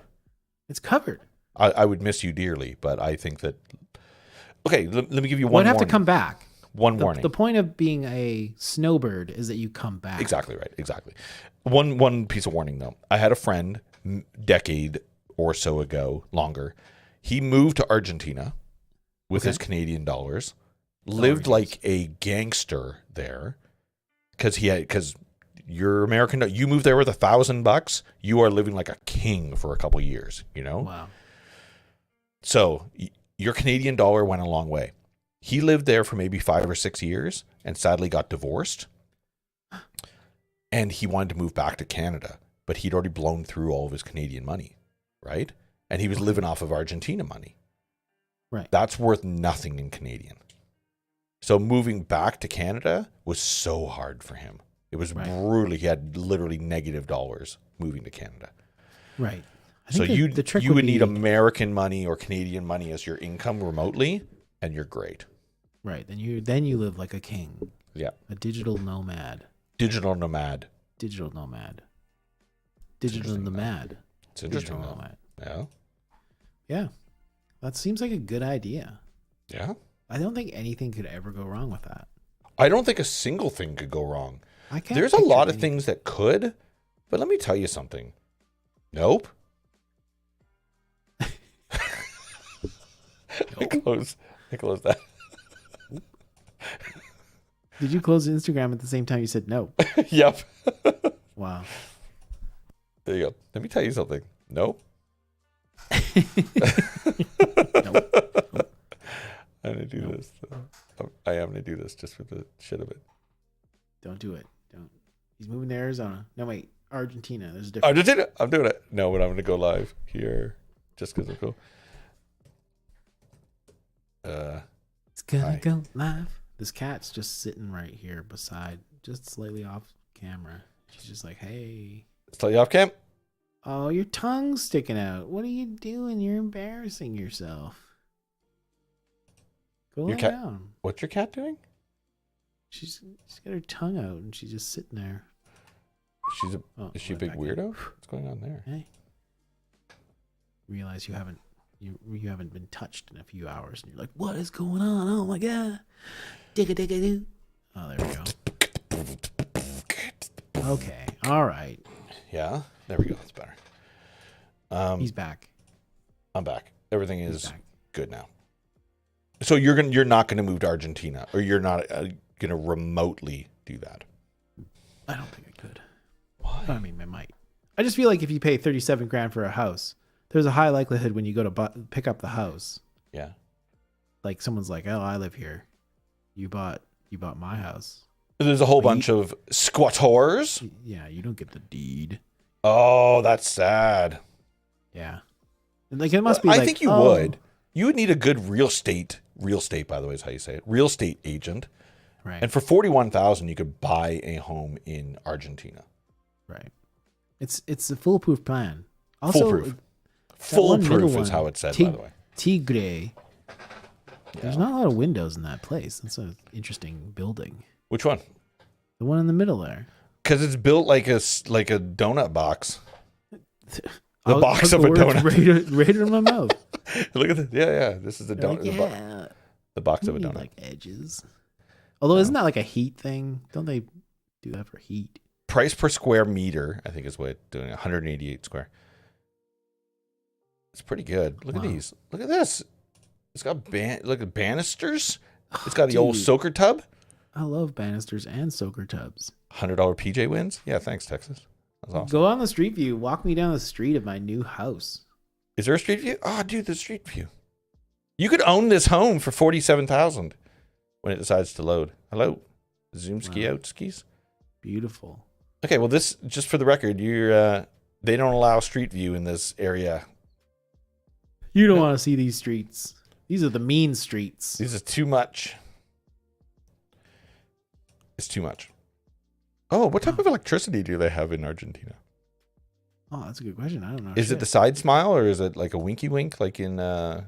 I think they're 220, right? I don't know. They also don't have power? Yeah, thanks, Slim. Yeah, they don't have power. Nori's in chat. That seems like a good amount of power there. I think we're good. The old soaker tub? Oh. It's that bottle of stuff. Is that where the toilet comes out? So there's no toilet.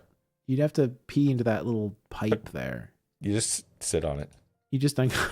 That's all you have to do. That's all you have to do. Take the plug out. Look at that view, though. You got so many people like. Dude, it's the water view. On their inner tubes just sitting around. Yeah. You just see festivals across the way. You know what that reminds me of? Remember the original Roadhouse movie? I don't think I've ever seen the original Roadhouse movie. Original with Patrick Swayze. I did watch the Jake Gyllenhaal one. Okay, well, we got a lot to unpack on that one. We do, yeah. It's then this joke will not land, so no big deal. That's fine. Anyway, so this looks like a square ski. This looks like a connect the dots. That's interesting. Real square so ski. Is that interesting to you for $41,000 for that 3-bedroom, 2 bathrooms, 221 square indoor, and it is completed, by the way, which is contrary to their photos. I was going to say, yeah. That 2-bathroom is a stretch, huh? Looks a little incomplete. Also, this area right down there looks incomplete. And I bet you there's a garage that might have been cut into this zone right here, I'm guessing. I feel like that portion of the building right there is perfect for like drawing an opening and then someone like walking into it. Like Wile E. Coyote? Like Wile E. Coyote style, yeah. Like draw like the drive-through, drive in, and then someone's like, "Oh, I'll park in the driveway." What a service you could offer homeowners that you could do artwork, graffiti, dare I say, of you don't own a garage, we'll paint one for you. And what do you want inside of it? A Lamborghini? Cool. Easily from 50 feet away, it will look like you own a Lamborghini. Yeah. And a whole bunch of cardboard boxes and a tool chest with all the best Snap-on tools. You could just make any looking open garage, and it's just drawn on there. And then you tell the pizza guy, just come through the garage when you're delivering the pizza. They're working those Snap-ons, man. Yeah. Hey, I just thought of a joke. What do you call a gay couple who just bought a house? I don't know. Homeowners. Okay.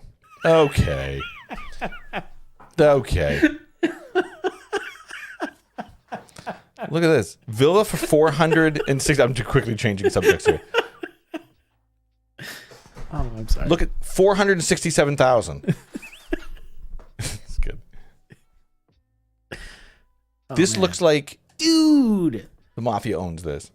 I was about to say that like patio set looked like it was from Breaking Bad. Yeah, right. This is exactly what I'm thinking about. It's totally Breaking Bad. And look at this, because there's so many bugs. It's Skeeter net. It's Skeeter net. It's a Skeeter net. I haven't heard that term in such a long time. It's a skeeter net. But look at all this. Oh wait, what's right there?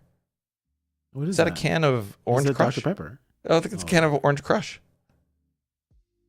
And they need a fan, just so you know. It's a fan. Yeah, I bet. Yeah, like these houses don't have AC. AC's like if you had AC in these Like places, fan. you would like break in and Fan, Yeah, yeah. No fan. skeeter net on that, but that's still like this is totally Breaking Bad, Wow, dude. there's a bidet. Oh, holy crap! Yes, There's a bidet. Bad Danny, bad. Yeah, but it does have a vineyard. What? Baz Dude. Waz. That is They have- 450,000 They've definitely filmed some sort of Argentinian murder. murder show. What It's is it one called? story, The by the way. Cartel. It's a single story. Oh, I like telling multiple stories.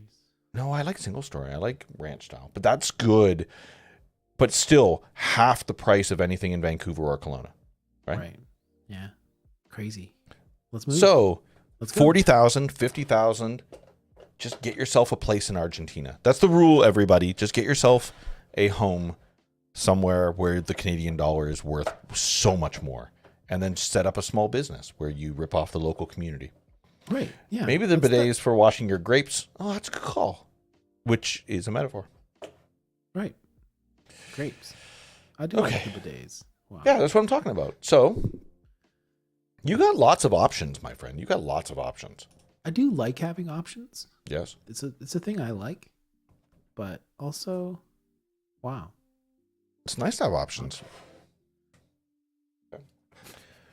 Well, how many more? Oh my God. Okay. Wow. Yep. I had Hey, something Guitar for you. Bro 9. Hello. Oh, Guitar Bro 9. Hey. Guitar Bro 9.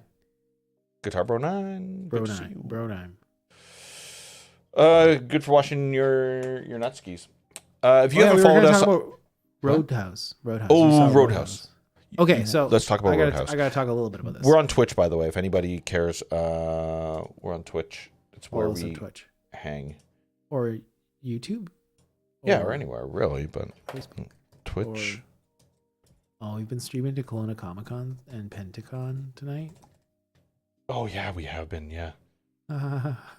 Sorry. Yeah. Sorry. There we go. Retrologist, twitch.tv/retrologists. Wow, Nice. that's the number. Yep. Just dial that number into your World Wide Web machine, and you're Yep. there. You're there. You're there. You're all good. Nice. Okay. Well, Roadhouse. Okay, so I watch. I really love watching Casey Neistat on YouTube. You watch that guy? He looks kind of funny. He wears glasses. I feel like I do. He's a huge YouTuber. Okay. He's usually pretty good. Yeah. I like his style. He's very vloggy, very Yes. interesting fellow. He does interesting things. Yeah. So he has this video about the guy who does Roadhouse. Okay.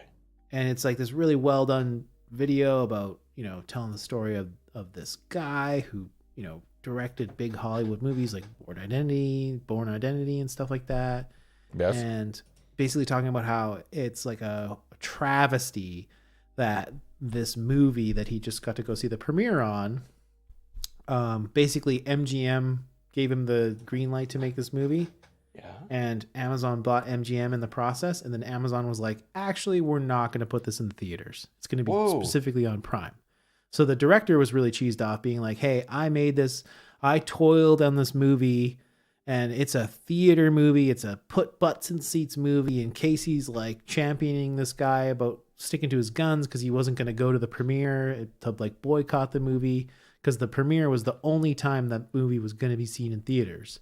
Wow. And Casey Yeah. was like, I saw it. He's like, I saw it in the theater. It was incredible. It was totally a theater movie. So I was sort of like, oh, this is a great story. I'm really latched on to this. I was like, Yeah. sticking to the man. Yeah, this is a theater movie. So I watched it, and that movie was absolute shit. Excuse my language. Yeah. That was a poop-a-loop. That was like Yep. B movie Okay. plus. That was a B plus movie. Let's do this for the sake of it. Road. Road dog. Roadhouse. More like Nope House. There you go. Okay, so, right? I totally feel the same way because Not good. Where to start? The story I liked, the idea of the character, okay? I like the idea of it of a loner guy going to be a bouncer or going to lead up a team at a roadhouse and all the trials and tribulations of it. Sure. It's interesting. Yeah. It's right? Him as a character was interesting. And the original Roadhouse, they kind of sweeped over top of it a tiny bit. But this one, you got to see his lows, that he wanted to kill himself at the very beginning and he had no reason to live. So he just, every decision he made was based on he didn't care, right? I thought that was interesting because that was not addressed in the original movie. So he was instantly a different character than Patrick Swayze. But then, all stupid Conor McGregor came out. Yeah, what is it? Being a Dumbo. Yeah. It was not good. Doing the thing. He was literally, any time he was in it, I'm like, this is stupid. Why am I? Can we stop this movie? Yeah. This is ridiculous. Also, there's only so much you can leave to your imagination when boats and cards are being thrown through a club/restaurant. And they're just like, yep, come on in. We're still serving drinks.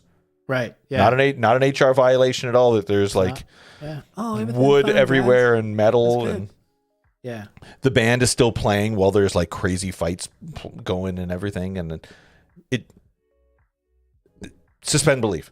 Absolutely ridiculous. There was a lot of moments in that movie where I had to suspend belief. And like what kind of cheesed me off is like to call it like a Hollywood theatrical movie. Yes. And have like B movie style special effects and it totally stuff. It totally did. I was like, what do you mean? You guys totally cheaped out on this one. You got some kid to like the scene. There's a scene where someone tries to run him over with a truck and it falls off the bridge into the water. Yeah. You got to see that. You got to watch the scene. It's the worst CG I've seen in a movie in a long time. My understanding is that they went overboard with the new CG styles. Somebody was explaining to me that when they had Conor McGregor throw punches, they had him throw multiple things, multiple angles and velocities, and then they put it all into one shot so it would show impact with a face without actually hitting somebody. Right. Yeah, I remember reading about that or seeing that. So they were going top tier with new technology, but it just didn't land. It just didn't land. It was puking. And yeah, like the... By the way, I'm stopping this here, and I can erase it. And I kind of don't care. There we go. Wow, good job. There we go. What did you just right? erase? So, like, it was not enjoyable to... Like, at the end... How about this? At the end... I think I remember shutting it off and just going, okay, well, I can continue. I can continue my life. Yeah. I'm not affected in the slightest bit. Yeah. Okay. Oh. Yeah. So it was interesting. I felt like I was catfished. Like they're like, oh yeah, this is a great movie. It's unbelievable. You gotta see it in theaters, and it's like, did we watch the same movie? To be clear, Gyllenhaal looked good in that movie, though. He looked great. He ripped. He was cool, and he was throwing punches and being cool guy. But they were trying to give him a John Wick vibe, and he wasn't Wick with no John Wick. He wasn't Wiccan, right? Yeah. And that seems to be the trend of a lot of hero stories these days: is rock bottom, nothing to lose. Right. And meanwhile, he destroyed an entire business, an entire town. Spoilers, like. An entire bookstore on fire, like so many things happened in that town when he arrived. He destroyed that entire city. As a bouncer, he was terrible at de-escalating the situation. Completely. Like he was underqualified for that job. Yeah. My favorite part is when he's like, do you know where the closest hospital is? Right. Yeah. And they're like, what is that supposed to mean? It's like, well, I'm gonna need to take you there. So like that instantly is like escalating the situation. So I thought for sure that movie was gonna curveball me. Yeah. And do the whole like Con Air thing where he like beats them up, and then they're like, your hands are registered weapons, therefore you're gonna get harsher penalties, and he's gonna be in prison. I thought for sure that's what, because I have never seen Roadhouse, so I thought that was where the story was going. We didn't address that. You've never seen the original Roadhouse? No, I've never seen Swayze's Roadhouse. It's actually a romp. It's actually good. It's very. I have no doubt about it. It's a classic story, like a classic. It's a tale as old as time. Tale as old as time. Yes. That's it's worth seeing. Don't put baby in the corner. That's exactly the same movie. Yes, it is. Yeah. That's what he says. He does the pottery thing. He does the pottery, and while he's doing the pottery, he says, "Don't put baby in the corner." And then he throws punches. And then he throws his punches. And there's a key thing that happens in that movie that they did not do in this new movie. Can anybody in chat, in all of our chats, YouTube, Twitch, Facebook, Instagram, if you saw the new Roadhouse movie, what did they not do that was iconic from the original Roadhouse? I will give you a couple seconds to answer that question. What didn't they do? That's a real question you have to ask yourself. We'll just sit here and be cool guys for a second. I finally watched. Be a good movie? Yeah, perfect. Be a good movie? Yes. Yeah, you got me, Camelonky. Yeah. Camelonky! Dirty Dancing, isn't that the one? No, arm wrestling? Remember. That's Over the Top. That, by the way, which is a great Sylvester Stallone movie. God, I love that movie. I don't think I've ever early seen 80s, Over the Top. Yeah. Over the Top. Is Dirty Dancing the one where there was like a YouTube video going around where it's like if you know you're old when you identify with the father of Dirty Dancing? Yeah. Because like Swayze's being like creepy. We watched Dirty Dancing. Creepy? Yep. We watched Dirty Dancing about a month or two ago just to like remember it. Sure. And yes, Swayze is he is playing like a 25 to 30-year-old man. And baby is 17. Oh, dude. Yeah. Swayze. Yeah. And somehow the dad is the bad guy for not letting her hang out with this guy. It's like it's like Pierce Brosnan and Mrs. Doubtfire. God. Oh yeah. Put pepper, like trying to poison him with his allergy. Are you insane, Robin Williams? This guy wants to raise your kids for you. What are you doing? You got the get out of jail free card. Yes. All you have to do is visit him every once in a while, and you're the best dad in the world. Like that was the era of time where like bullies, where you could like almost murder people and get away with it, and nobody was pressing charges, and it was fine. Right. Yeah. Nobody's answered yet what happened in the original. Yeah, no lightsabers. No lightsabers. La sabras. That was gross too. I'll just tell you, in the original Roadhouse, there's a moment where he's fighting the bad guy at the end. And he grabs him by the throat and he rips out his Adam's apple. Sounds aggressive. It's super aggressive. And for anybody who just tuned in, we're talking about Roadhouse, the original Roadhouse. The fact that they did not do that in the new movie, I was actually let down. That was iconic in that Roadhouse movie. And they did not do that in this. They showed him punch him in the throat. He's like, oh, like that. Right. But they didn't actually like, and like rip out the skin. And then the guy like falls back and he throws him down. That's a good point. Like, yeah. That's like something in the new RoboCop, new RoboCop, does he shoot the guy in the dick? Like the original one? I don't think so. That's iconic as well. See, you got to do that. You just got to do. I couldn't agree more. Shoot the guy in the dick. Yeah. That's an iconic scene in that movie that if they don't replicate, then at the end, John Siskel and John Ebert get together and go, that wasn't good, folks. Yeah. I'm giving it a 3-star. What? No, I just like that. I feel like that's an era of time that I miss a little bit. Like now it's like if you want to know if a movie is if you want to know a movie is bad or not, you have to go on like Rotten Tomatoes and just like see the score and percentage, and you don't read the reviews. No. But before it was like, no, I need to hear these uptight assholes pontificate about this movie. You're right. Like it was like completely right. Oh god. But wait a minute. I would never do that. Like Do people come to see, like, do people tune into our streams for like, oh, I wonder how PJ and Danny feel about the new Roadhouse film? They're like, oh, I hope so. Because I'm not going to go see it unless those guys give it a thumbs up, which, by the way, you should do just for the sake of the Apple bubble showing up. And then, this. Nice. There you go. Good job. But there's no difference between you and I and Siskel and Ebert, which, by the way, nobody else knows Siskel and Ebert. They were famous for their star number system. Yeah, exactly, right? Right.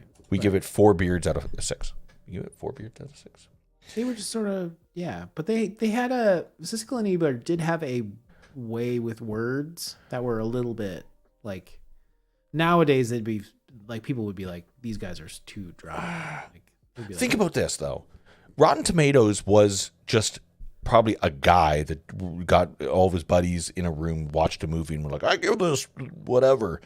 Tomatoes. Like it isn't. Well, it's an aggregator, right? So it isn't something until it is something. And these guys happen to have a stance and a reputation that movies that were not good, they said were not good. And movies that were good, they said were good. They were a trustworthy place to get information, right? Right.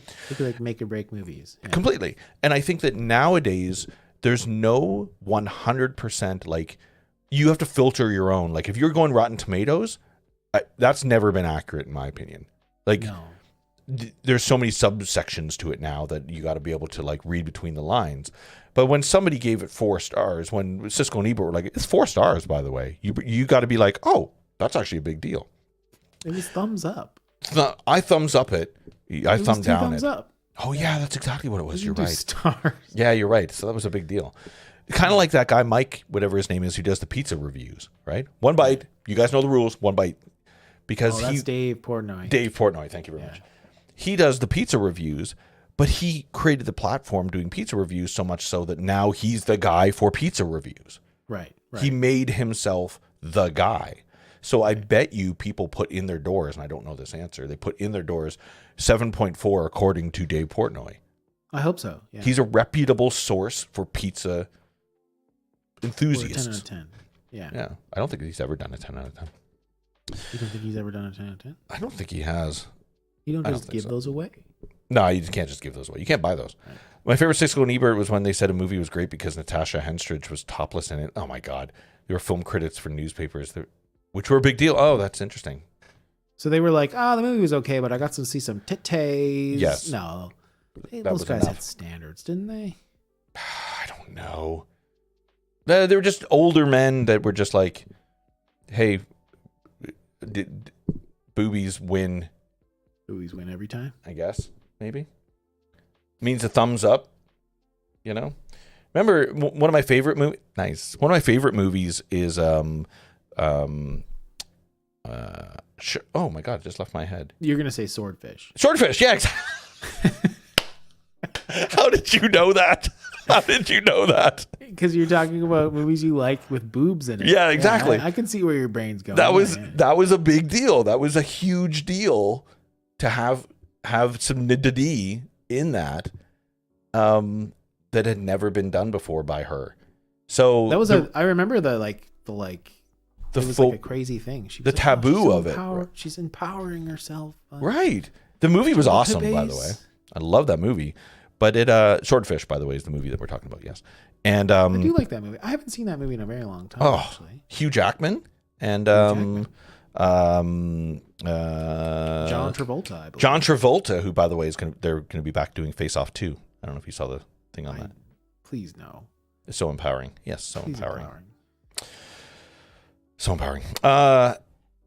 But that was just a moment of time that maybe got an extra couple thumbs up because of that situation, right? Right. Well, I remember. Now I mean, I don't think I remember. Yeah. I think I don't remember this, but I like they still talk about it today. But like the person who went from Saved by the Bell to striptease. Oh, not Gina Gershon. What's her name? Yes, I remember her. That was like a big deal because she was like. It was Hopper too. It wasn't striptease. What was the name of that movie?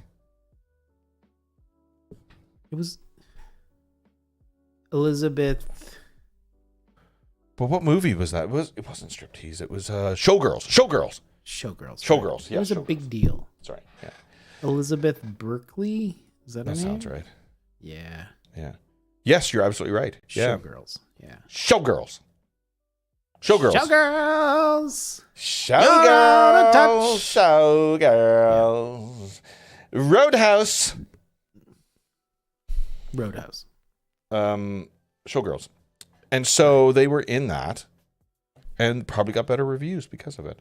And now it's all like skewed reviews. Skewed reviews. How upsetting is that? What's like a movie that we watched that we liked that Rotten Tomatoes was wrong? The Crow. Oh man, we watched that for the first time not long ago. Like oh really? A couple weeks ago. Love that movie. Love that movie so much. That movie The Cure? was over the top. Yeah. That movie was. It can't rain all the time, just so you know.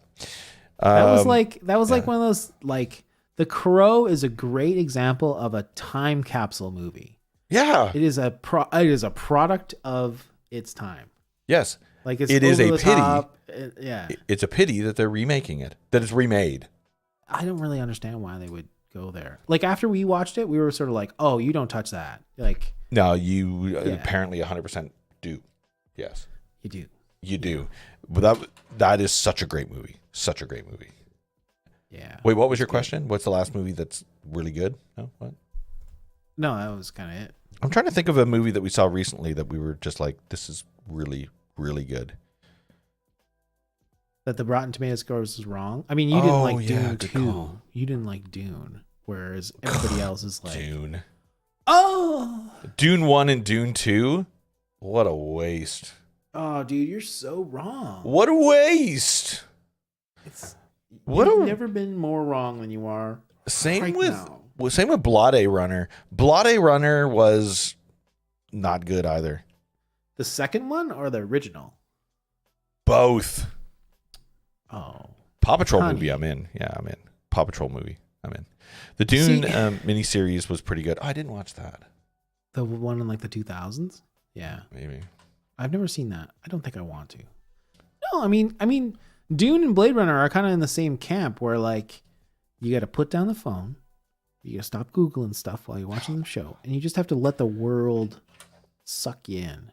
Okay, it's like about what's not on the screen. It's like, well, why did they do that? Why did they say that? And you're like, and then afterwards you're like reading about it and whatever, and you're like, oh, that's weird. Okay, it's too long. It's too long. It's not too long. Sometimes some movies are the right length because they pull me in, and I'm just like, tell me more. I'm engaged with the conversation, but the amount of pauses and like unnecessary talk in Dune, just get to the point. Oh my God. And enough of the drone flyovers. Holy gee, let's go. Drone flyovers. Yeah. Grease. Tell me more. Tell me more. I'll tell you this, that I rewatched because it was free on Prime. We saw it in the theater and it was awesome in the theater. John Oppenheimer. Johnny Oppenheimer. Oppenheimer, still, like, I sat and watched that. That was me not looking at my phone for the entire flick, and that had me engaged the entire time. I loved it. It's a horrifying story. Of course it is. Of course it is. But every word that was said contributed to the movement of the story. Right. Every word. It was a well done movie. Yeah. Things were cut out, obviously, that were unnecessary to keep the story moving. Right? Right. And I think that's to circle it back to like Dune or like something that's super cinematic, very cinematic. It's just there's a lot of banter, unnecessary banter that I'm like, just get to the point. Just finish the conversation, get the hell out. I kind of don't care. Okay. There's no, how about I this? feel you. There are Get it. no points during Oppenheimer that's a perfect time to go to the bathroom. Well, I and didn't think Dune had that. There was a whole bunch of times I'm like, oh, I go to the bathroom. I disagree. I thought Dune Dune halfway through, or the second one. Dune Yes. halfway through. I was like, good Lord, they have so much to cover if they're really gonna end it where they ended it. Because I knew the story well enough to be like, dude, they got some work to do here, and literally they knock through, Okay. knock through the beats. The movie's kind of rushed. Yeah. So, I'll tell you this. When we left the theater from Dune, I regaled my wife of a story on which, Camelot. Oh, it's purely coincidental that I was even going to bring this up. Rewatched Michael Keaton's Batman. So good. I usually do other things watching movies. From the opening credits, full attention. Okay, perfect. You're literally, this is what I was about to bring up. I told a story to my wife about when I was a kid. I was maybe 12. I wanted to go see Batman, Michael Keaton's Batman. But man, In the theater. I wanted to see Batman. My grandfather took me to see it. And I vividly remember watching the movie, loving it, turning when the credits went on, and my grandpa was asleep. In the theater, he was asleep right next to me. He was like, yeah. and I was like, hey, and he's like, oh, is it done? Okay, well, let's get out of here. Let's go. He fell asleep in the movie theater. I told my wife that story because that's how I felt watching Dune 2 in particular. I literally was dozing during sections. I don't care. You thought you were gonna fall asleep. I was gonna fall asleep. It's really funny, but I turned into my grandfather that moment. It's pretty crazy. I'm disappointed. But that Batman, agreed, Cameline. It's on Prime right now.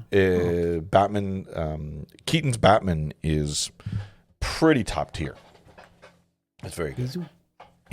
He's a good Batman. And that Joker is awesome. Jack Nicholson's Jack Joker was Nicholson's great. Joker was Yeah. maniacal. Yeah. Yeah. Wow. Okay, that's where I'm at. There you go. That's where you're at. Dune trash. was Thumbs down. Thumbs down. That And was a thumbs up. what are you giving it, Danny? Oh, it was a thumbs up. Oh, Good. Roadhouse. What are you giving it? A thumbs up or thumbs down? the remake. That's a thumbs down. Thumbs down. I agree. Thumbs down. Yeah. Grandpa PJ. He's the good Gramps. He's the kind of Gramps that has a pack of juicy fruit and gives gum to all the good. Yeah, that's Grandpa. That's me. Yeah, that's how I keep the kids. Two beards down. Two beards Two beards down. Two beards down. Okay. Let's wind this up. Yeah, wind her down. Wind her down. We were going to be drawing tonight. We didn't draw We anything. didn't do that at all. Welcome to the stream. We have to get our audience used to that. Yeah. That's called a curveball, ladies and gentlemen. I don't think And I'm going to stream to those other places anymore. We just keep our cool in our situation. Cool? wind it down. I just got here. Well, Ichi, you could have joined tonight. You could have. Could have drawn a nice little pretty picture of a butthole. Could have drawn that. That's what was drawn tonight. That's pretty for us. amazing. Good job. That's phenomenal. Absolutely phenomenal. Takalaka shishi. Yeah. Takatelier. I wonder if I stretch that, I can make that as our background photo with permission from Taka. Why don't we Taka- just get them to If do? Taka's cool with it. But yeah. Oh, wow. There's another one. Oh my god. Enchanted Forest at Twilight. That's good what the job, prompt was. Taka. Just Taka is good. Takasaki Taka. Atelier. Takasaki Atelier. You added the forest. That's so good. Wow, well done. Well done. Are those rupees like from Zelda? It kind of reminds me of Ori. Is that Ori Ori. in the Enchanted Forest? Okay. All right. I see that. I see what you mean. Kind of like Ori. Yeah, exactly, Taka. Exactly. It's got an Ori vibe, which, by the way, Ori's a great game series. Oh, I hated it. So boring. You didn't like it? Atrociously boring. Thumbs up. Couldn't do it. Thumbs down. Thumbs up. It was a snooze fest, as they say in the in the So business. Ori is to Dune. Yeah, it was. Like It's the really- gameplay is poop. Really good, Ori. Or Taka. Way to go. Don't get rat lungworm disease. Poop-a-loop. Don't get rat lungworm disease. Don't get rat lungworm disease. Don't you do it. Don't do it. I Hey, like Ori. Guitar Bro, by the way, as we're winding down here, asked a question a long time ago. I have a question for you guys. What recommendations do you guys have for multi-effects pedals? And I like I like Line 6 stuff. Oh man, then get a Line 6 thing. There you go. The answer. How do you feel about Chrono Trigger? If you like Line 6 stuff, get a Line 6. It's true. The HX Stomp is pretty cool. Yeah. It's a great one. Yeah. I think that's the one that I've had before. Is I it? don't remember. Chrono Trigger is the best game? I think Chrono you Trigger enjoyed is Chrono my Trigger, didn't you? Yeah. I have a hard time remembering what my true favorite games are, but Chrono Trigger is absolutely up there. It's one of the few games that I'll replay and enjoy myself every time I replay. It's so good. Great. So freaking good.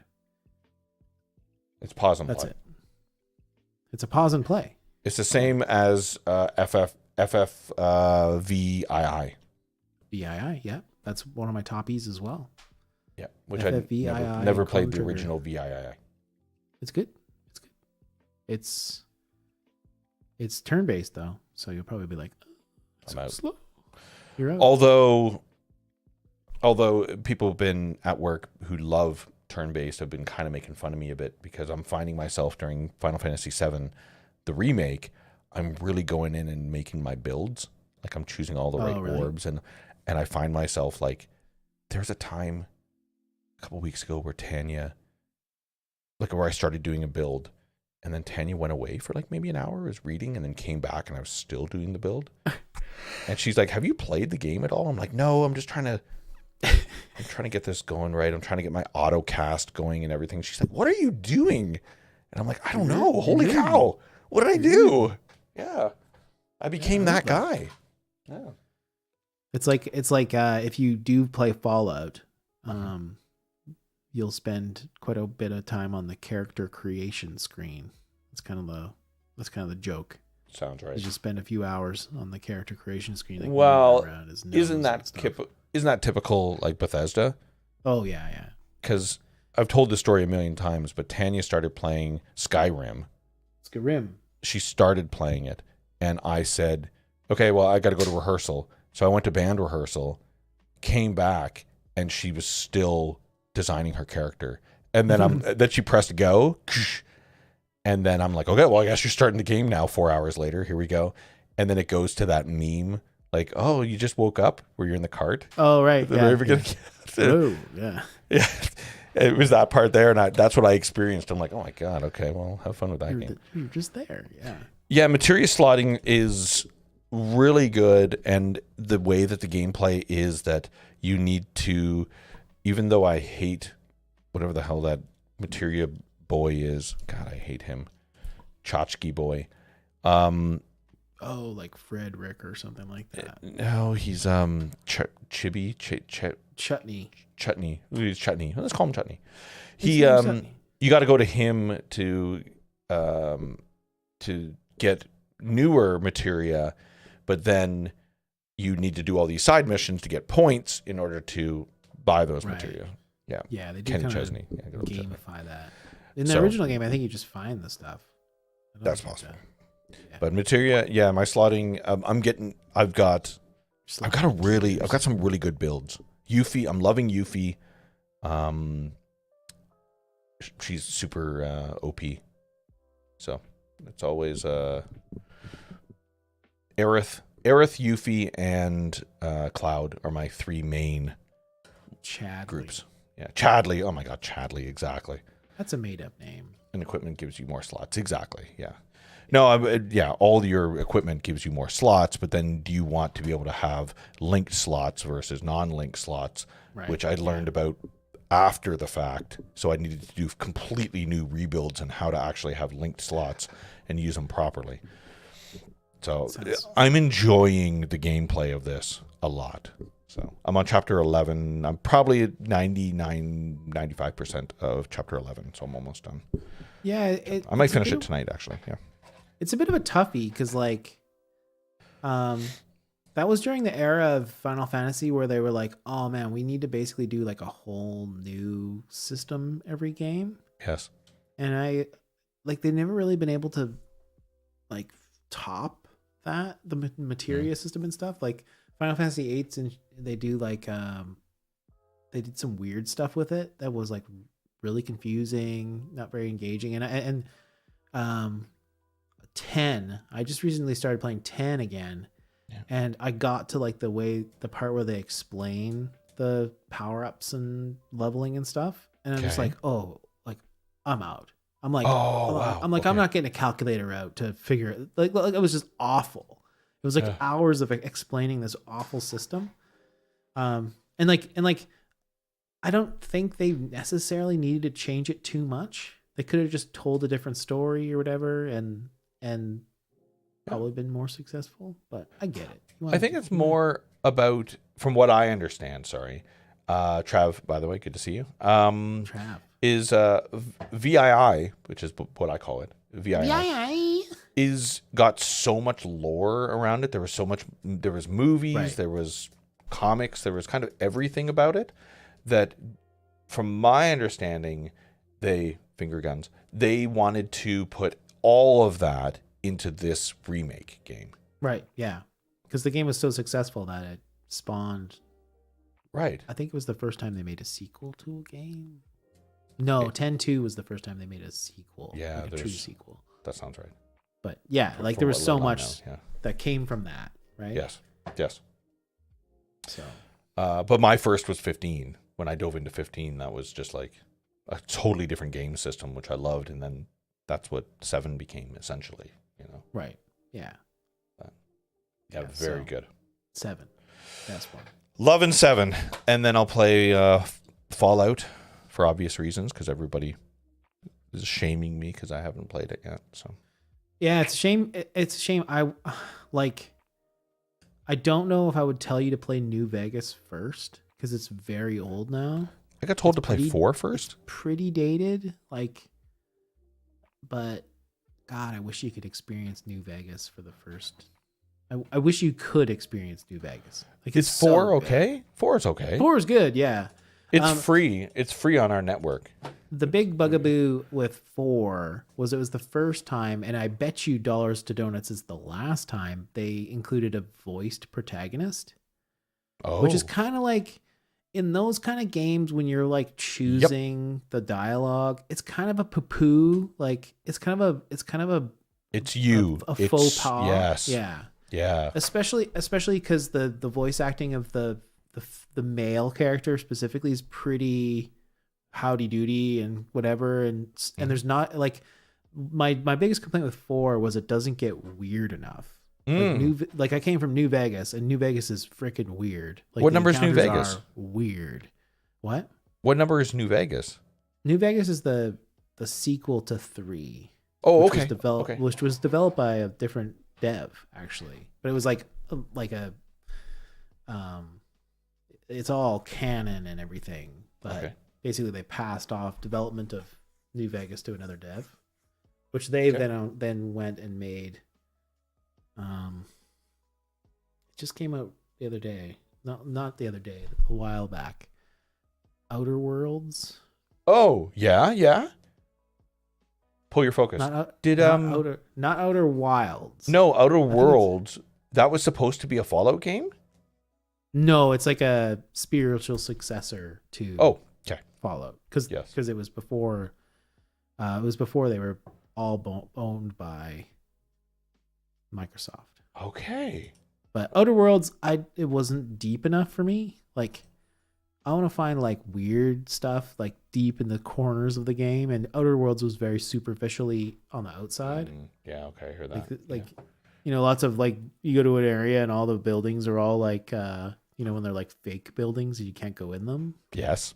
Yeah, like there was a lot of that stuff in Outer Worlds where Fallout you can go into random buildings and read like a book someone left before the war. Huge. Yeah. You can go deep, right? So Which is my understanding what a GTA 6 is supposed to be. Hey, I don't know why, but after hundreds of hours of Fallout, the ghouls started freaking me out. I'm fine with all other zombies, but the ghouls, man. The ghouls? The ghouls. The They're a ghouls. little rough. It was funny. Emily was like, "Oh man, is this gonna be a zombie game?" Because Right. like she's only like seen me play, so she's like, "Oh, is this show gonna be like zombies and stuff?" Right. I was like, "Well, sort of." And then you meet the ghoul guy, the non-feral ghoul, and you're like, "Oh, True. ghouly." I didn't know that it was a such a bloody film. And it's funny. I was like, "Hey, I'm starting this tonight," and somebody said a lot of blood in it. I was like, "Really? Like you have my attention entirely now. What's going on?" It's not. For some reason I always thought Bethesda was just keeping it like non bloody. But then I watched some Twitch afterward. Like we watched the first episode, and I was like, "Holy, this is awesome! This is slasher. Yeah. This is brutal."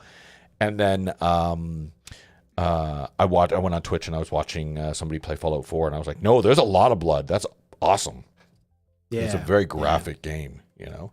Yeah, there's a lot of cool stuff. I mean, you depending on how far you are, you might understand a little bit more, but yeah, like exploring the vaults and stuff is hilarious because they're all different, right?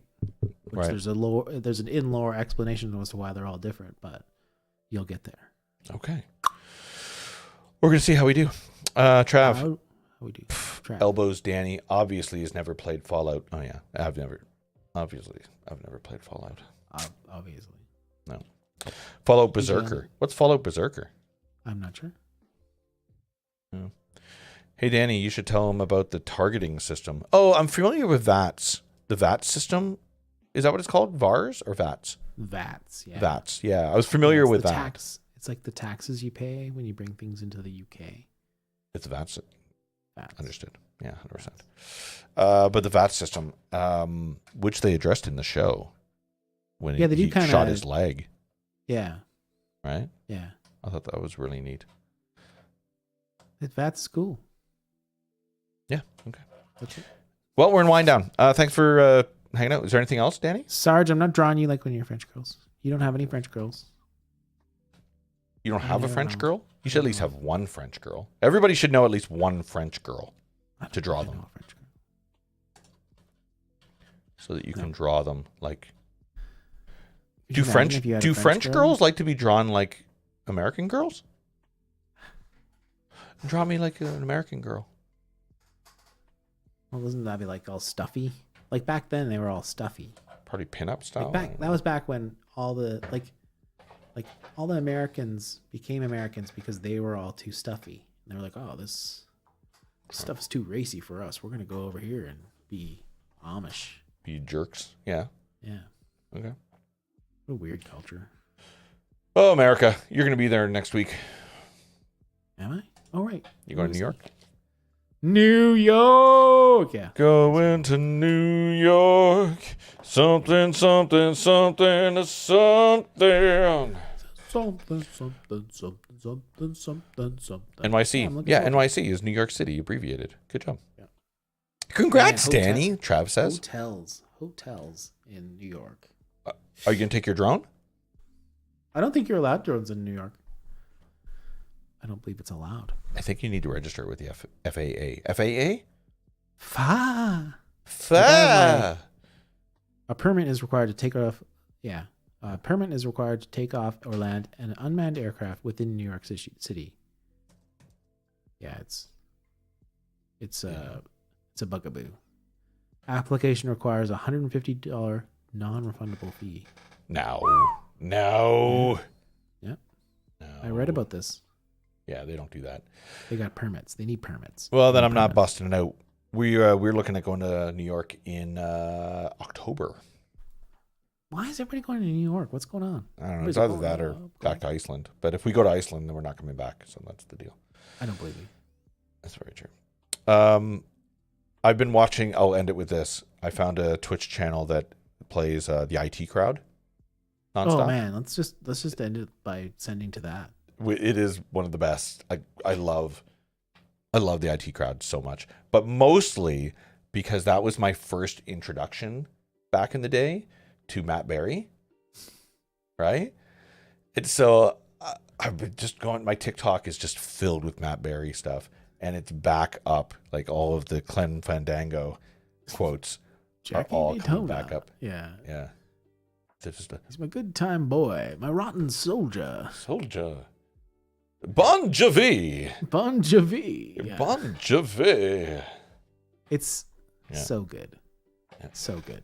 But Toast of London is a cut above. I didn't the Toast of Tinseltown or whatever. Never watched it awful. yet. Was it awful? Damn. Okay, that's too bad. Oh, dude. Yeah. You know what I hate? What do you hate? Oh, by the way, God. earlier we were talking about fresh hates. So we're in Fresh hates. I have a new. Which, by the way, hate. is a great new segment of ours. By the way, fresh hates. Fresh hates. I gotta write that down. Oh my God! Fresh Here hates. it is. And this Toast of Tinseltown reminded me of this. Fresh hates. Yeah. Why is it that Fred Armisen can only cameo and stuff? So hold on, he's apparently in Fallout. I only know because there was a clip. Yeah, There was a and clip. immediately, I'm like, oh, come on. Yes. Like, Yes.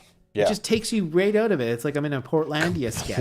Completely. There are Stop certain it. actors. We've talked about this on previous streams. There are certain actors that you forget who they are because they're acting so well. Right. Yeah. And then there's other actors that when they show up, you look at them and go, "Oh, it's that It's actor." that guy. Yeah. Yeah. Stop it. For me, that happened in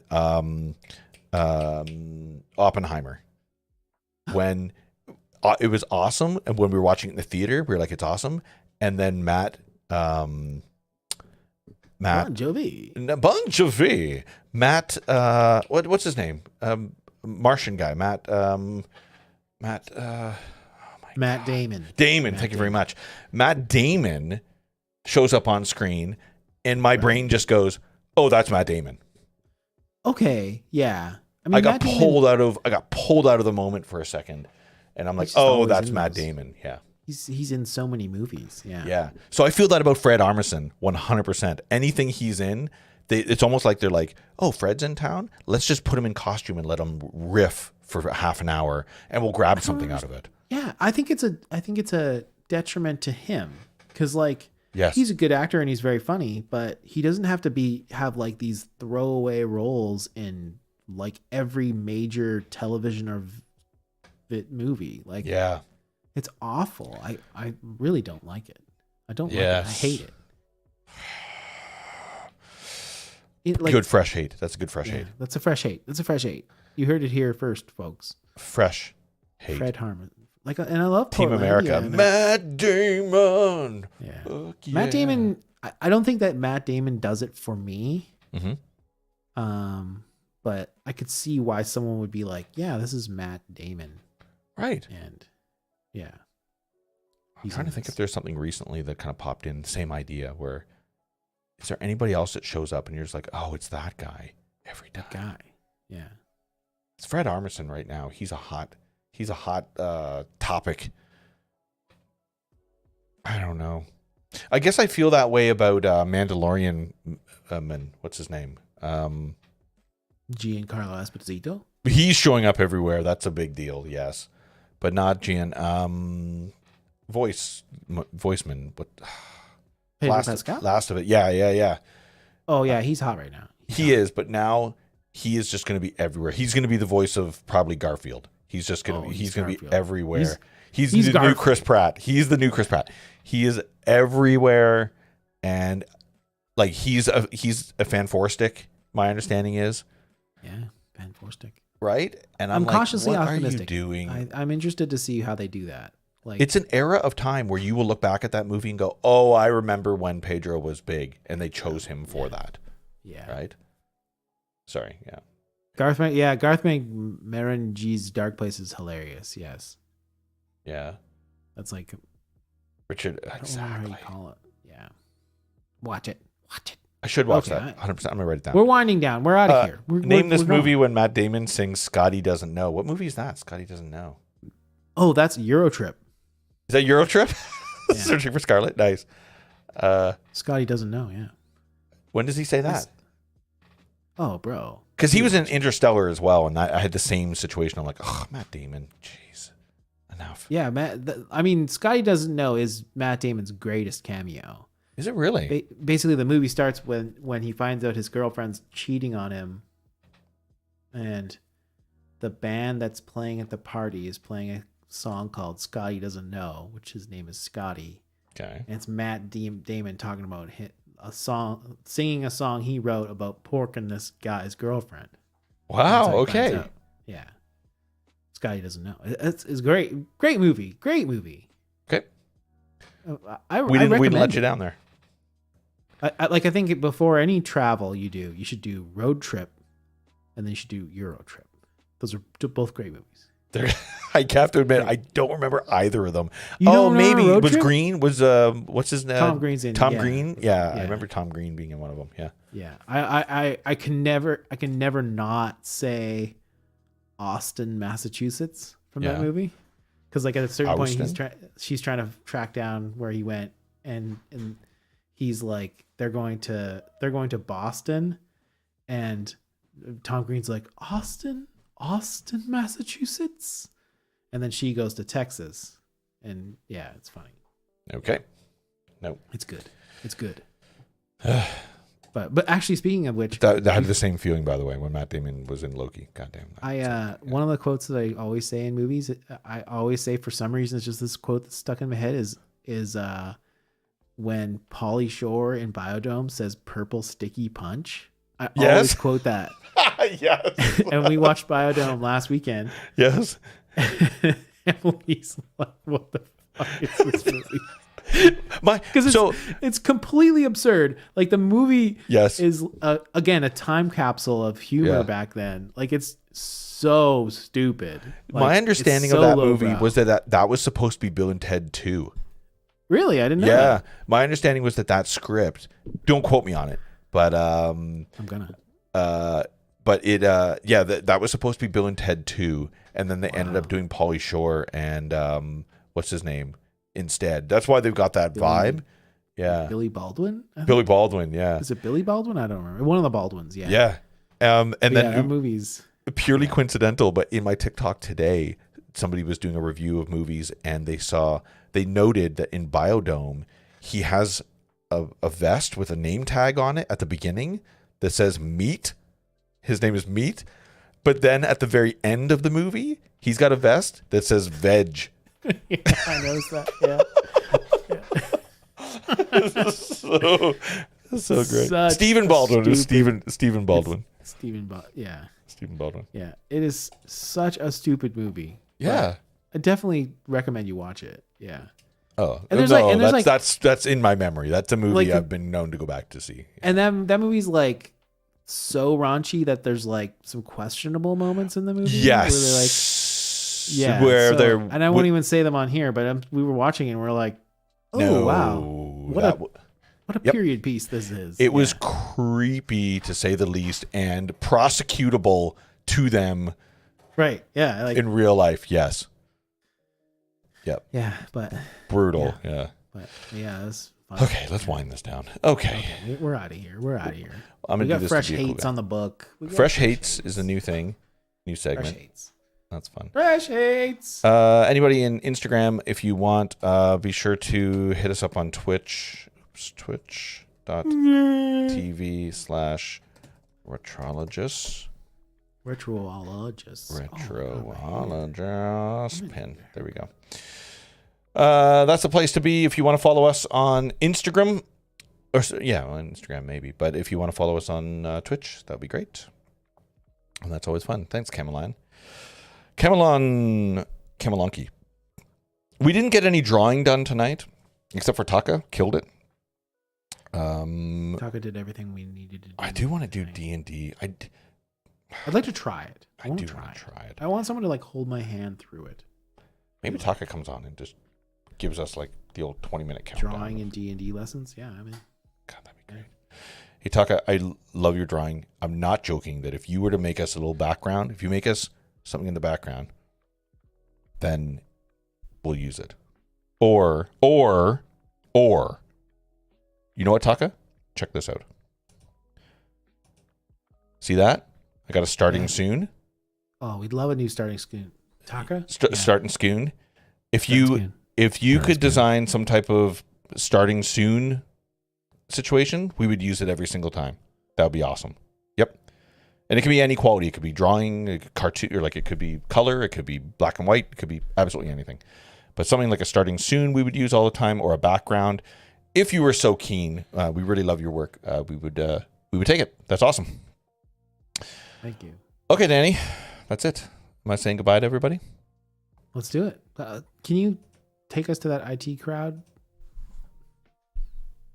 Take us to the IT crowd. Which one, IT crowd? What do you mean? Raid that IT crowd thing. Oh, you want me to? Yeah, okay. Hold on. Unless there's someone cool we can raid. No, we're going to do IT crowd. Hold on. Or you can raid Rick. Kamalonki, I see that you've joined the Discord. You're the best. TV. Welcome to the Discord. Hold on. Where are you watching IT crowd, PJ? Well, you're about to find out there, Ethan. I'm going to find it right now. Hold on. I'm very thirsty. Are you? Yeah. Always on. Beep, beep, beep. Beep, beep, beep, beep. I have it followed on my account, but I don't have it followed on the Instagram or on the Retrologists account, but I know exactly where it is here. Here we go. I see. Maybe I do follow it. There we go. I see, said the blind man.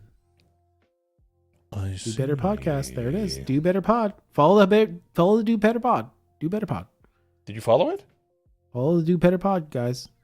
Follow Do Better Pod. Do you want to do a shout out? Wow, I really If you do follow a lot of people I follow, don't watch. yeah.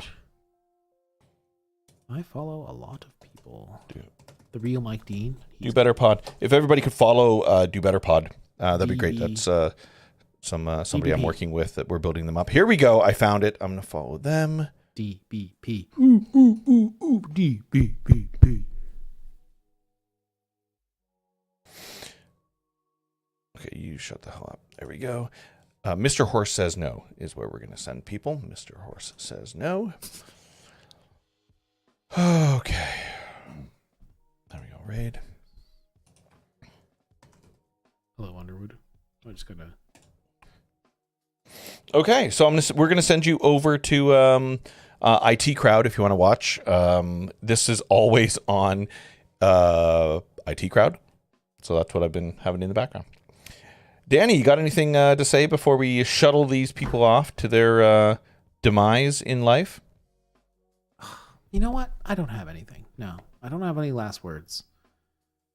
I'm just so full of hate. Okay. Fred Armisen. No, I'm just kidding. I don't hate anything. I'm about to hate cold weather, but I'm not there yet. Okay. That's it. I'm sorry. Thanks for watching, everybody. I really appreciate it. Lead Sheep, you gonna come on so soon? You haven't been on in a while. That's actually Yeah. true. Ethan, Okay, you too. stick around. You're gonna get some IT Crowd. Let's watch together. It crowd. The Bye. It guys. Bye. Love you. Bye.